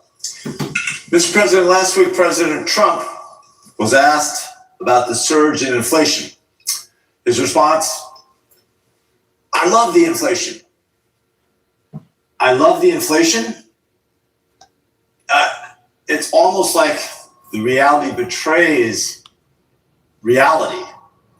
What else does he love? Does he love the increase in measles cases? Screw worms investing our cattle, record credit card debt? The truth is, the president's economy has become a disaster for Americans. Families feel like they're getting squeezed every which way they look. And this has become a cost of living emergency. According to a recent report by the Joint Economic Committee Minority, Coloradans have spent $3,300 more on goods and services since President Trump took office last year. That's $416 more on rent and mortgage payments, $310 more for groceries at the checkout line, as everything from ground beef to coffee is spiked, $1,000 more. Yeah, if Donald Trump never started this illegal war, we'd all have an extra $5,000 in our pocket right now. And not to mention his illegal tariffs and his promised Doge checks. For people on affordable care insurance plans. And Americans have gotten completely ripped off at the gas pump. In total, Coloradans have spent over $780 million more on gas since the beginning of President Trump's illegal war with Iran. That means Colorado families are spending $347 more now than they did before the war started. Not only did President Trump raise your bills, but he also broke another campaign vow. He repeatedly promised in his campaign no more expensive, deadly wars. Now we're almost 14 months into an illegal war, a war of choice. In Iran, it's a war that Trump promised would be over in 4 to 5 weeks. $100 billion later, 14 service members lost, and we're still waiting for it to end. A few hours ago, the administration finally released the details of a memorandum of understanding, which appears to kick the can down the road on many of the hard decisions still to be made, kicking that can down the road for another 60 days. They still haven't briefed Congress, including the top Republican leaders. What's clear is that the deal he's pitching comes nowhere close to limiting Iran's ability to obtain a nuclear weapon. It's clearly nowhere near the deal President Obama secured over a decade ago that meaningfully curbed Iran's nuclear ambitions. That is, until Trump ripped it up. It's also hard to explain to Americans why the Iranian regime would get hundreds of billions of dollars in this settlement and sanctions relief as well, all to restore access to a waterway that was free and open to all before Trump took us to war in the first place. We'll have spent all this money on the war, on the aftermath, on the future settlements, just to be in a position where the United States is worse off than where it was when we began. Right before Trump bombed Iran, farmers and ranchers in Colorado and across this country were preparing to plant for this season. Trump's tariffs increased the cost of farming equipment, while retaliatory tariffs from other countries reduced access to international markets that brought better prices for American farmers. The climate change-driven mega drought in the West made matters even worse. As the war stretched on, farmers and ranchers reckoned with a new hurdle: diesel and fertilizer costs. Approximately 1/3 of global fertilizer passes through the Strait of Hormuz, resulting in prices with the blockade rising over 40%. These rising costs are crushing our farmers and our ranchers and sending grocery prices soaring for American families. President Trump was elected to bring down prices. He pledged to end inflation on day one. He promised a government that finally works for working people. Yet President Trump's agenda can be better summed up in just 3 letters: ABC, anything but costs. The cost of diesel, cost of fertilizer, the cost of food, housing, healthcare. President Trump has plenty of time to host a UFC fight on the White House lawn.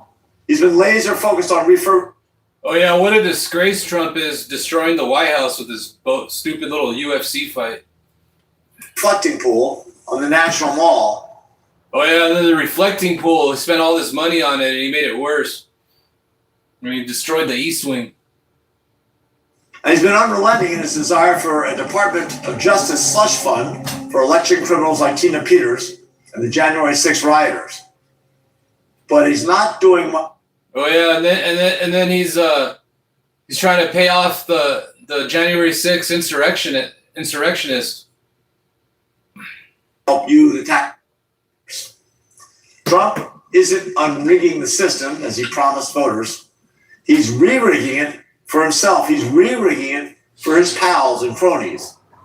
His family and close associates have pocketed billions while Colorado families struggle to pay their monthly bills. His One Big Bad Betrayal Act gave billions in tax cuts to ultra-wealthy friends and the largest corporations, and threw literally millions of Americans off their health care. He sued the IRS so he wouldn't have to pay taxes again, while teachers, police officers, nurses pay their taxes every year. While working families worry about the cost of groceries, housing, health care, this administration is focused on ballrooms, bombs, and billionaires. This isn't why the American people sent us to Washington. When I travel across Colorado, I hear the same things again and again. I hear, I can't afford to get sick. I can't afford my rent. I'm scared about the kind of world my kids are going to inherit. Working families don't love inflation. They don't think affordability is a hoax. They are desperate for a country that works for them.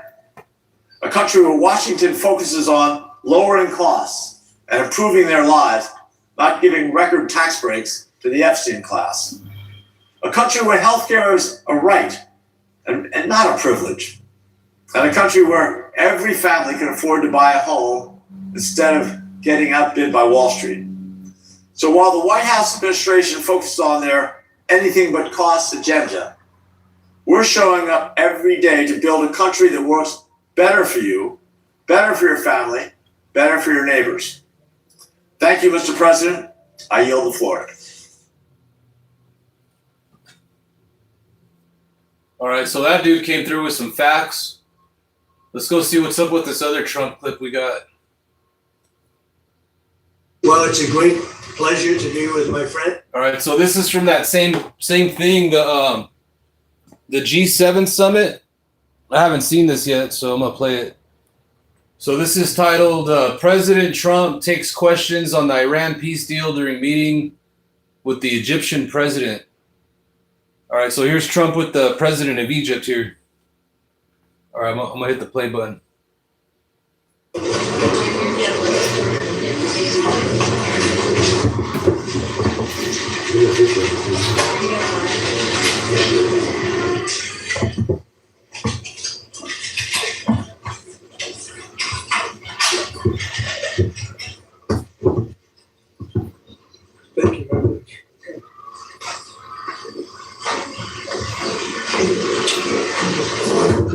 And he's having a hard time sitting down.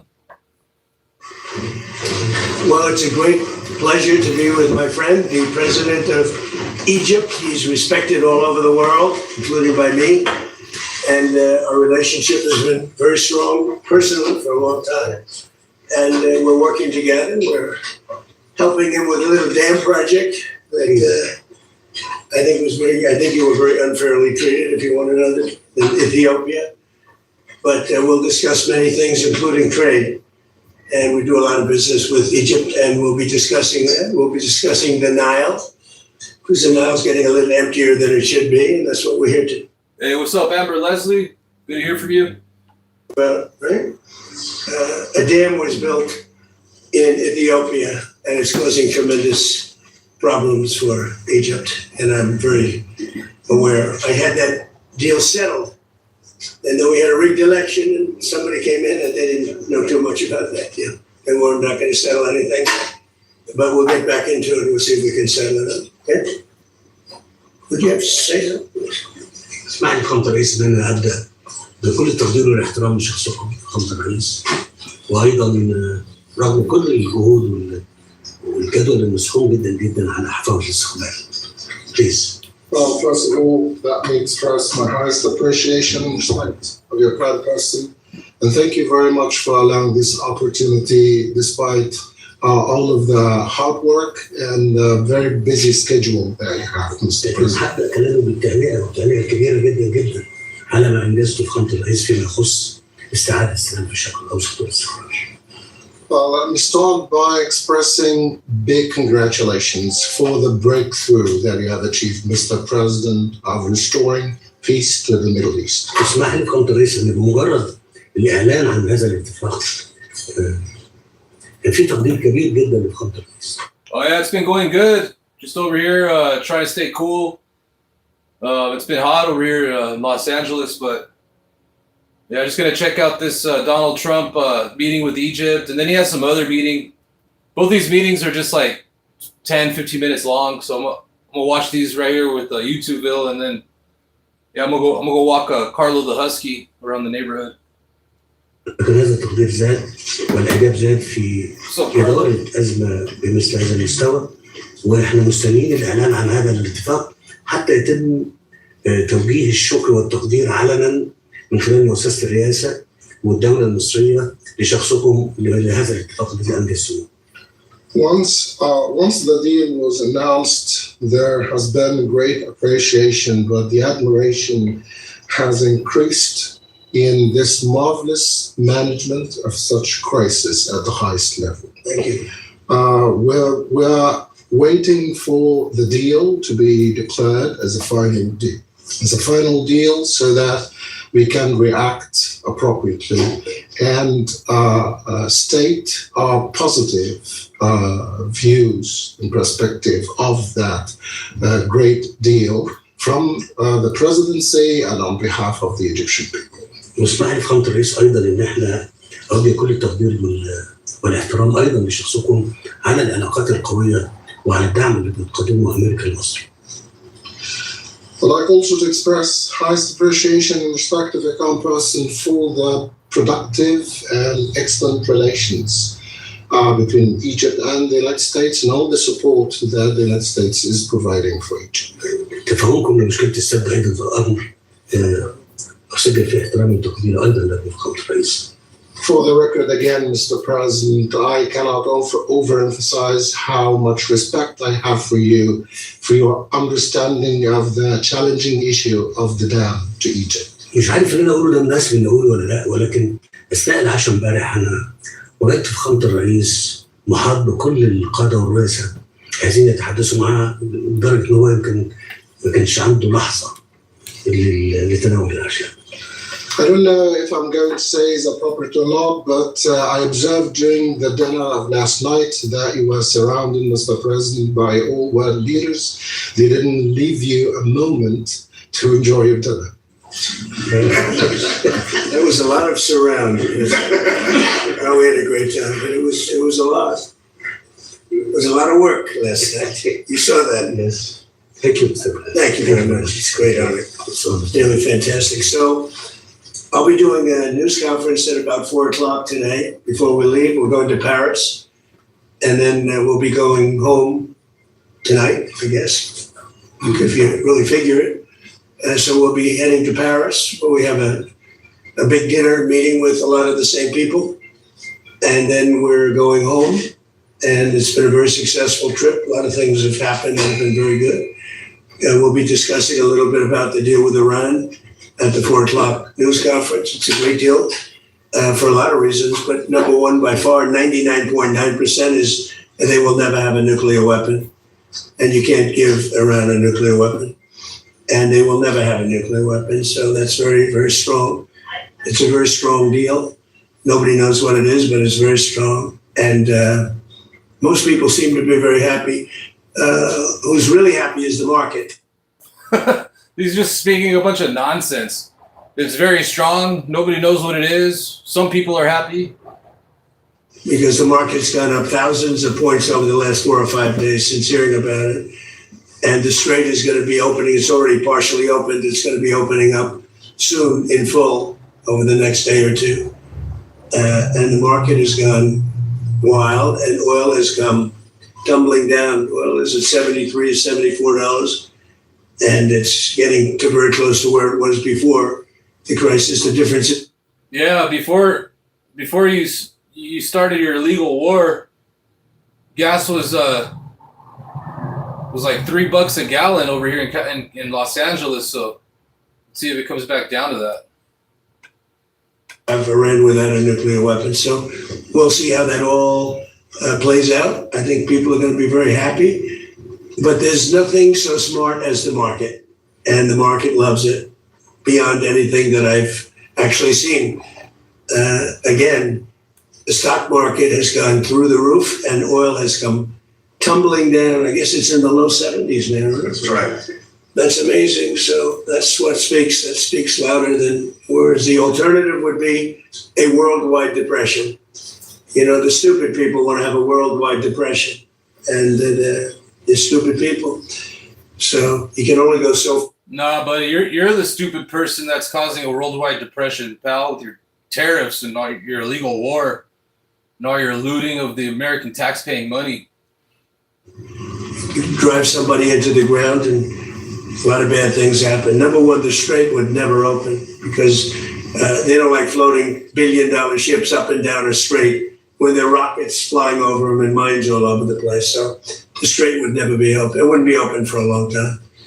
So we have a very hot stock market, and we have started to be a very low oil price, and that's going to have a huge impact on affordability caused by the Democrats. The Democrats have caused so many problems, you have no idea, but I'll never forget I took over. This dude's ridiculous right here. He's trying to blame all his problems on anyone but himself. This guy will never take the credit for all the problems he causes. And I'm in the office for one day, and I have my first news conference, and they said, affordability, sir, affordability, what are you doing about it? I said, oh, he's doing the accordion hands, guys. He's doing the accordion hands. That means he's telling some extra lies. Just been here one day. They tell me about affordability. They're the ones that caused affordability. It's just another con job. They made up the word affordability. But we're bringing prices down a lot, and they're coming down fast. And with the settlement, so worthwhile, with the settlement where you're not going to have a nuclear weapon, and then we bring them down on top of that, then I think oil prices might get lower than where they were before the war. So I'm going to see you at 4 o'clock, and we'll discuss that a little bit, and we'll discuss other things. But we've had a great meeting. It's been a great summit, and France has done a fantastic job. President Macron has been he's really done a great job. It's been very well received. Everybody here has has been, I don't know if they've been happy, some are not doing so well, but some are doing very well. But they've done a beautiful job. Thank you very much, everybody. Thank you, Brad. President, the MOU Have I read it? Well, it's been reported that it includes its $300 billion construction fund funded by Gulf allies. That's false. False. People, you can invest if you want. I mean, what am I going to do? Say nobody's ever allowed to invest? No, we're not investing. We're not putting up 10 cents. And people can decide to do that, but that's up to them. I mean, do you want me to say nobody's ever allowed to invest in a country? I'll say it with Egypt. Nobody's allowed to invest in Egypt. Am I supposed to say that? I'm asking whether. We are not investing in it, and we do not have a fund. Are you asking the Gulf countries? No, I'm not. If they do it, fine, but I would say they won't be doing it for a while until they find out the behavior. It's a behavior thing, but we are not investing. That's a false story that got picked up incorrectly from a statement that was pretty. It's not false, it's true. You're paying $300 billion. Well, man, I think maybe a little bit, could have been a little more accurate, frankly, but it's a story. We are not investing 10 cents. Don't forget, there's never been anybody that's been so tough on Iran. This should have been done by Clinton and Barack Hussein Obama. It should have been done by Biden. It should have been done by Bush. It could have been done by a lot of people. This has been going on for 47 years. They've ripped you off for 47 years, and I'm the only one that did anything about it. They never shot missiles at anybody. We wiped out their. I don't know. 47 years was going nice until you came along. We wiped out their military. We wiped out their air force.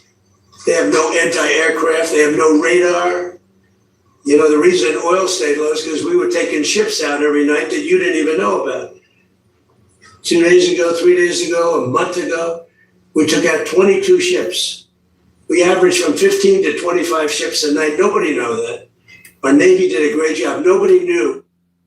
Hey, the look, the facial expression look on the president of Egypt, he's just looking at Trump like he's giving him that look like, dude, you're full of shit. Like, you ever been at a bar and hearing someone talk about some nonsense? That's like the look that you give them. What was happening? That's why oil didn't go to $300 a barrel. It went to 125, 115. Now it's at 72 cents a couple of hours. No, we were very tough. And we took out a man named Soleimani. Remember that? You know, you think this would have happened if you were alive? The evil genius? I swear. The look on the president of Egypt's face is priceless. The look he just gave, he's like, what? Genius. People forget that. I took out Soleimani in my first term. Without that, you don't have the situation that we're in today where we dominated. We wiped out their military. And because we did that, and then we put up the blockade, which was totally effective. Not one ship got by sea. Is the text of the agreement now final, or are you still? No, it's not final. It's a memorandum of understanding. And if I don't like it, we'll go back to shooting at them, dropping bombs on their head. What do you expect to? Yeah, I'm educating all the MAGA cult members, not only me, but everyone that's in the chat that never has and never will drink the Kool-Aid. We're educating the MAGA cult members on their un-American activities. If I don't like it, if they don't behave, we'll go right back to dropping bombs right smack in the middle of their head. Okay? Because they've misbehaved for 47 years. All right? But nobody could have made this deal. I mean, the JCPOA done by Obama, he handed him $1.7 billion in cash, gave him hundreds of millions of dollars, gave him billions and billions of dollars, but he gave him $1.7 billion in cash, green cash from banks, into a Boeing 757 and flew it into Iran. And they stood at the plane. I have pictures of it like, oh my, look at this money he's giving us. He tried to bribe his way out. I didn't do that. Nobody mentions that. 1.7 billion and hundreds of millions of dollars. They tried to bribe their way out of it. And you know what the Iranians did? They laughed at Obama and they said he's a stupid son of a bitch. Okay, thank you very much. No, Trump, you're the stupid son of a bee. All right. Obama actually had a way better deal than you, and you came along and screwed it all up.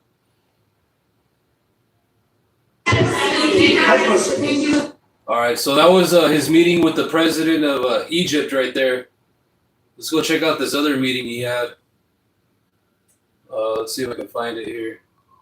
All right, I think it's this one.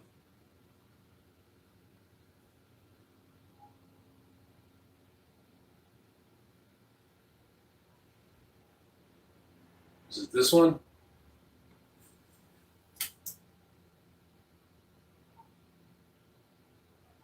What's going on here?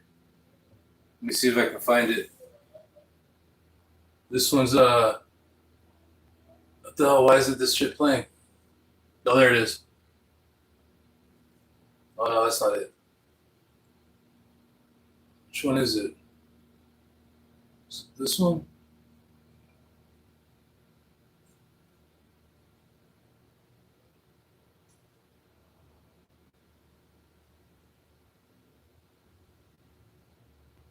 All right. All right, here we go. That was weird. All right, this is another. Okay, so this is him with the president. No, with the prime minister of India. All right, here's Trump with the prime minister of India. G7, that was a good deal or not, but it's a G7, and we have a G2 coming up, and then we have a G20 coming up. You know what the G2 is, I think, most of you. But we had in particular some very good conversations with Prime Minister Modi, India, and we're doing trade deals. We're doing a lot of things. A lot of things are happening between the United States and India. The United States is doing the best we've ever done. We have over $19.2 trillion coming in, and we're building. Hang on, something's up with this audio on this one.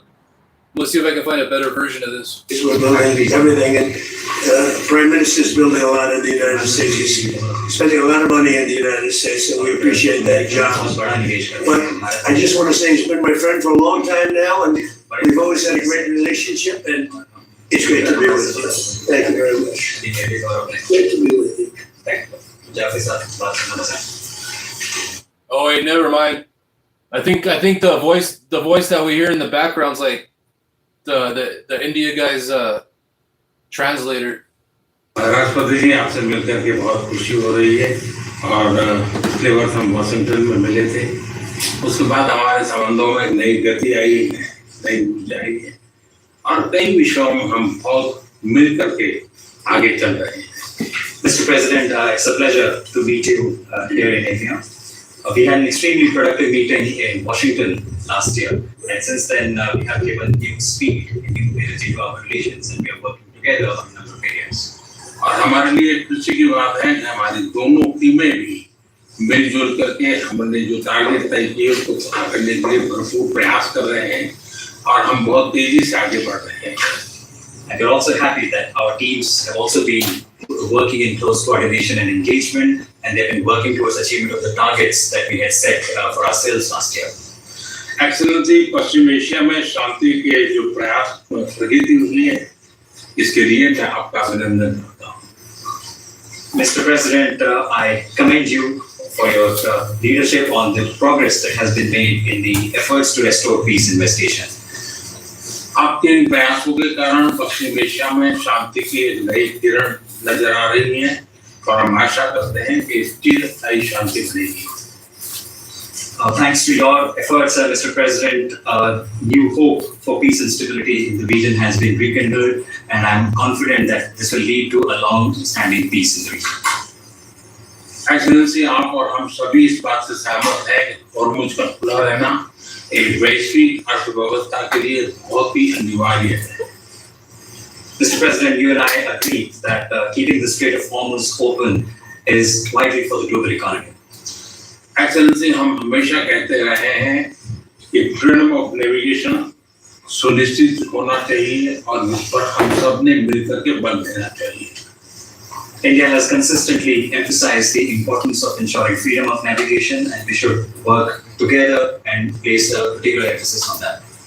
Excellency आप जानते हैं कि maritime trade की दुनिया में भारत के लाखों सी Ferrer आज दुनिया के अलग अलग समुद्र में अपनी सेवाएं दे रहे हैं, विश्व की प्रगति में बड़ा योगदान दे रहे हैं और मैं समझता हूं कि उनकी सुरक्षा भी उतना ही महत्वपूर्ण है. Mr. President, you are aware that across the world, Indian seafarers in hundreds of thousands are working and performing their duties across global maritime trade routes, including the Strait of Hormuz, and their safety is of utmost importance to us. Excellency, समझौते के लिए शांति के प्रयासों में आपने भरपूर प्रयास किया है. मुझे पूरा विश्वास है कि समझौते में सीफेरर की सुरक्षा भी सुनिश्चित होगी और उसको प्राथमिकता मिलेगी. Mr. President, you made tremendous efforts towards reaching this understanding and this agreement, and I'm confident that the issue of seafarers will receive the highest priority in the implementation of this agreement. Excellency, मैं फिर एक बार पश्चिम Asia में शांति बहाल कराने के आपके भरसक प्रयासों का मैं पूरी प्रशंसा करता हूँ और आपका अभिनंदन करता हूँ. Mr. President, once again, I deeply appreciate and I deeply commend your efforts in ensuring the restoration of peace and making efforts towards restoration of peace and stability in this nation. Thank you very much. Thank you. Thank you. Thank you. Any questions? Mr. President, we just heard the Prime Minister praise your efforts in these efforts. Thank you. Do you think you can carry the momentum from the Iran deal over to securing and Well,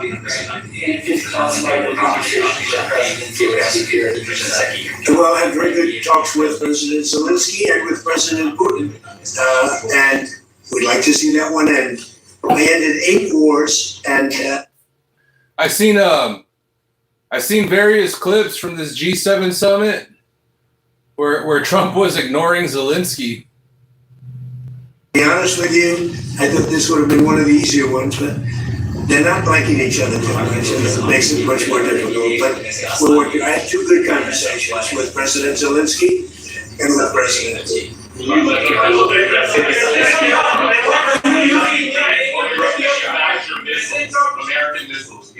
They would like to be able to do that. We'll take a look at it. They have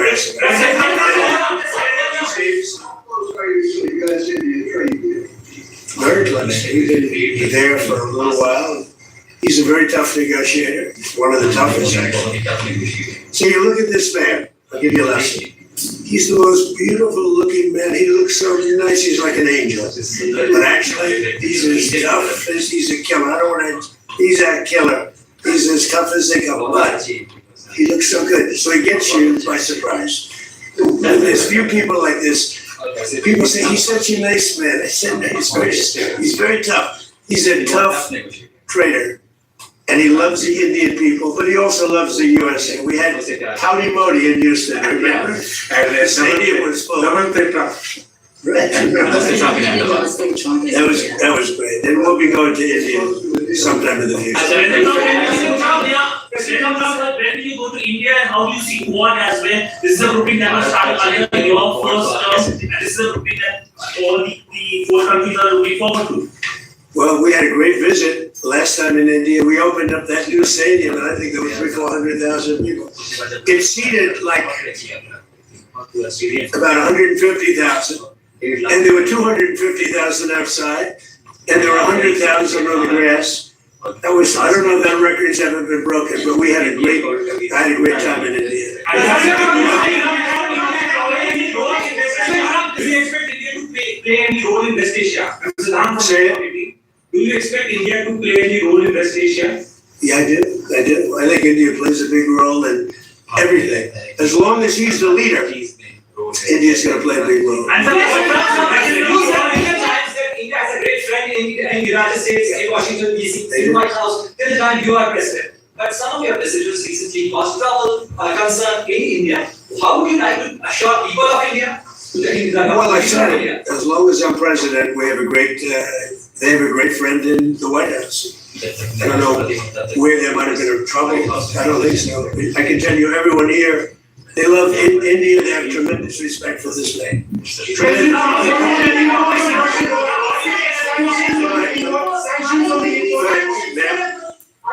Sanctions be reimposed on Russia now that the focus has once again been shifted to the Ukraine-Russia war? We are looking at that. We're seeing how far the price of oil comes down. It's really tumbling. It's, I guess, 74, 75 right now. So it's down. It's soon going to be at the number that it was 4 months ago. It's pretty amazing. And on top of that, we will have an Iran without a nuclear weapon, which I can tell you the Prime Minister feels very strongly about that too. They were to a leader, and we had G7 plus many others came, as you know. To a leader, they were thrilled. They could not have been happier. Well, this gentleman came. That's a big get. He came, and they cannot even believe that it happened. It happened quickly, but it really didn't happen quickly. It happened. It's been happening for a long time. It's been happening from my first term, when a very evil man named Soleimani was killed. That's when it started. And nobody else did this but Trump. You know, you look at our president, 47 years, Iran took advantage of the world, the Middle East, but the world. Nobody did anything. The Obama deal was one of the dumbest deals I've ever seen. It was a road to a nuclear weapon. My deal is a wall to a nuclear. You're not going to have it. It's a wall to a nuclear weapon. Minesweepers, do you want the Europeans to send minesweepers over? We don't need them, but if they want to send them, I think it's good. Has anyone committed to? Yes, all of them. All of them. The ones that have that kind of equipment out. But every one of them has committed to being involved. And at this point, do you feel that Vladimir Putin is more responsible for the ongoing conflict in Ukraine? Well, I don't want to comment on that because I'm trying to get it settled, and that doesn't make it easy. Mr. President, you're on the cusp of making history with the possible peace in the Iran conflict. I like this guy. You know, your reporters are much nicer than mine. Go ahead. But there is also tragic loss of lives of Indian sailors recently, sir, in American strikes. Any words of condolences for the grieving families? Yeah, I heard about that. It's a rough profession. There's no question about it. And we work together on it. This has been happening throughout time. But we work together on it, yeah. We love all of those people. They're great people. Yeah, please. Well, as long as it takes to get everybody else approved. I mean, they were doing a rush act, and we didn't get anything for it. Look, he's a very legitimate guy. He's very smart. He's a brilliant guy. Look at the job he did at Fannie Mae, Freddie Mac. I mean, it's worth probably $1 trillion right now. So we put him there, but all of a sudden it was like a rush act by the Democrats. And they said they were going to approve FISA. And I said, but we want FISA approved, but we want the Save America Act approved. Voter ID, proof of citizenship, no mail-in ballots, with exceptions, like for the military, you're sick, you're traveling, disabled. Very, open and generous. We also want no men playing in women's sports, and we want no transgender mutilization of our children. None. Those are 5 things that are 99%. That's all we want. It's not a lot. The Save America Act. And that can be passed any way they want to pass it, but I'm not going to sign FISA unless it's, and this was like a rush act. It was a rush act by the Democrats. All of a sudden they want to get, and why are they afraid of this guy? I mean, they're so afraid of him. They'll do anything not to have Putin go in there. He's a very capable guy, and they're worried about that. Mr. President, yes, ma'am, please. You said this deal, the Iran deal, the text is only finalized. How confident are you that this Friday? 19 Republicans voted against Pulte, Trump. Even your old party doesn't want that Pulte clown. He's incompetent. You talking about this one on the deal? Deals are amazing. I've done them all my life. I've gone into deals that were 100% and they don't happen. I've gone into deals that there was no chance of getting them done, and it happens, and they happen easily. So you never know with deals, but you're going to find out pretty soon. I think it'll be done. They want to sign. And they want to get back to a normal life. We hit them very hard. Don't forget, people talk about when this started. This didn't start 3-4 months ago. This started. The guy from the prime minister from Egypt definitely passed the sock check test. When I took out Soleimani, that was a big event. There are those that say it was the biggest event in the Middle East in 50 years. So we took him out, and they became a much different country. And then I terminated the JCPOA, that's Barack Hussein Obama's horrible deal. They gave them a nuclear weapon. And I terminated it, and I stopped it. And then I stopped it a second time with the B-2 bombers. And these are all major events in the history of the world, in my opinion, because it prevented them from having a nuclear weapon. And now we're going to do it again, and we're going to see how it works out. So this is a memorandum of understanding, but it's very strong. This isn't just like a two-paragraph. This is a long, detailed memorandum that goes into a regular contract. I would think they would do it. If they don't, then that's okay. We'll have to start the process again.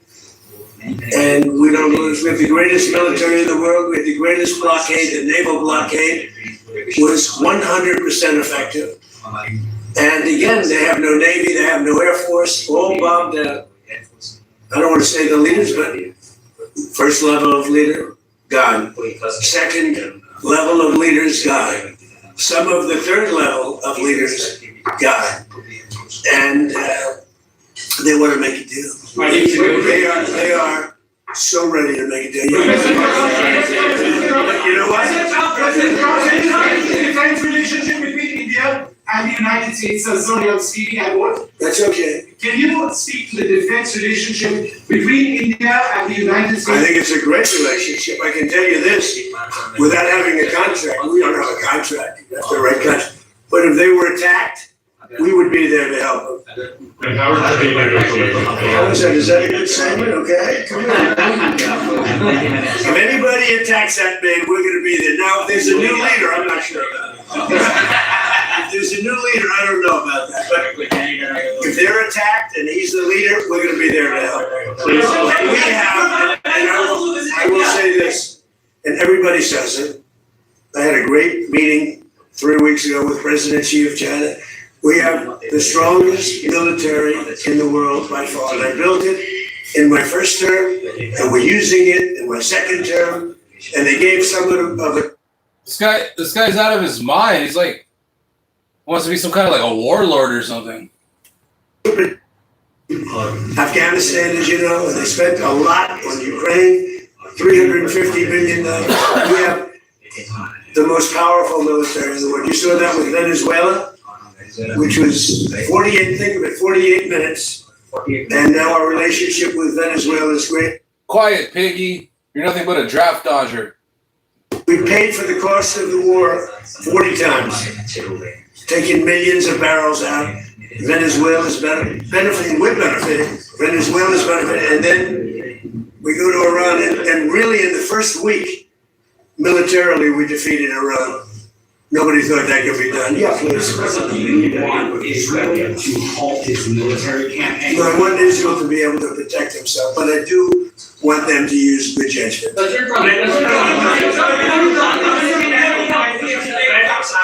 Is still Indian professional to be getting more opportunities in the United States under your presidency? What does that mean? What? I'm skilled professionals to get more opportunities here. Oh, yeah, sure. I mean, always. Yeah. We've always had tremendous relationships in terms of employment with India. Very talented people. European leaders interact very warmly with you at the summit. Do you think that they're coming around to your worldview? I think I was right. I'm sort of always right. You know, I think they think I was right. They feel good. Now all of a sudden they all want to be involved. There's no reason to have them because it's pretty much over. But they all want to be involved.